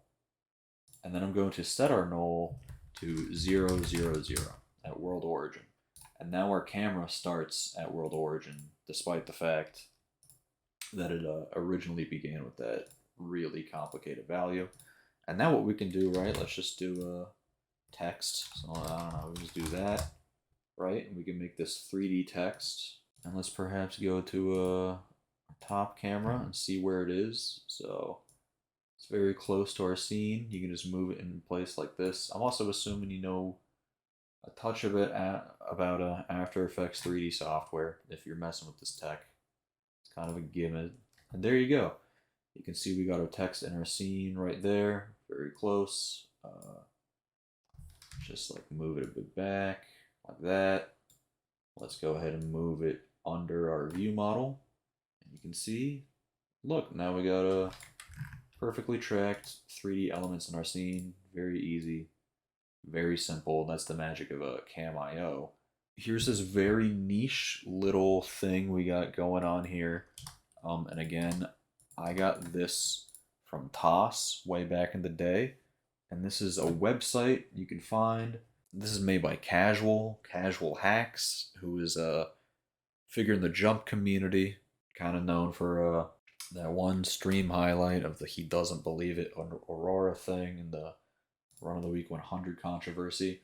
But he's also got this resource here. If you just Google Casual Hacks FOV, and honestly, with a website like this, I have this saved as a .html file. Yeah, you can just save it. Like, I would recommend something like this because you don't know when something like this is going to get and take down. But he has a nice little write-up about how FOV and source games work. And so what we'll do here is we're recording at 1920 by 816. Yep. So if you want to know for sure what you're doing, is we can just search up like aspect ratio calculator. And this is a website that I know. Come in here, 1920 by 816. You can see we have an aspect ratio of 40 by 17. So we'll plug this into here, 40 by 17, with an FOV setting of 90. And this gives us our actual FOV. And now what we're going to do, we're going to copy this, head back into After Effects. We're going to double click on our camera. And then on angle of view, oh, you can see it already comes in through with the proper FOV. So that's nice. So maybe I just gave you a whole bunch of superfluous steps. That's my bad for wasting your time, but I do think it's a good enough website to know about. But yeah, that's the final thing I wanted to talk about. So if you watched this whole video, you should by now have a lot of tips in your tool bag when it comes to approaching making a TF2 edit. And I hope you got some use out of this. If you got no use out of this, damn, that's crazy.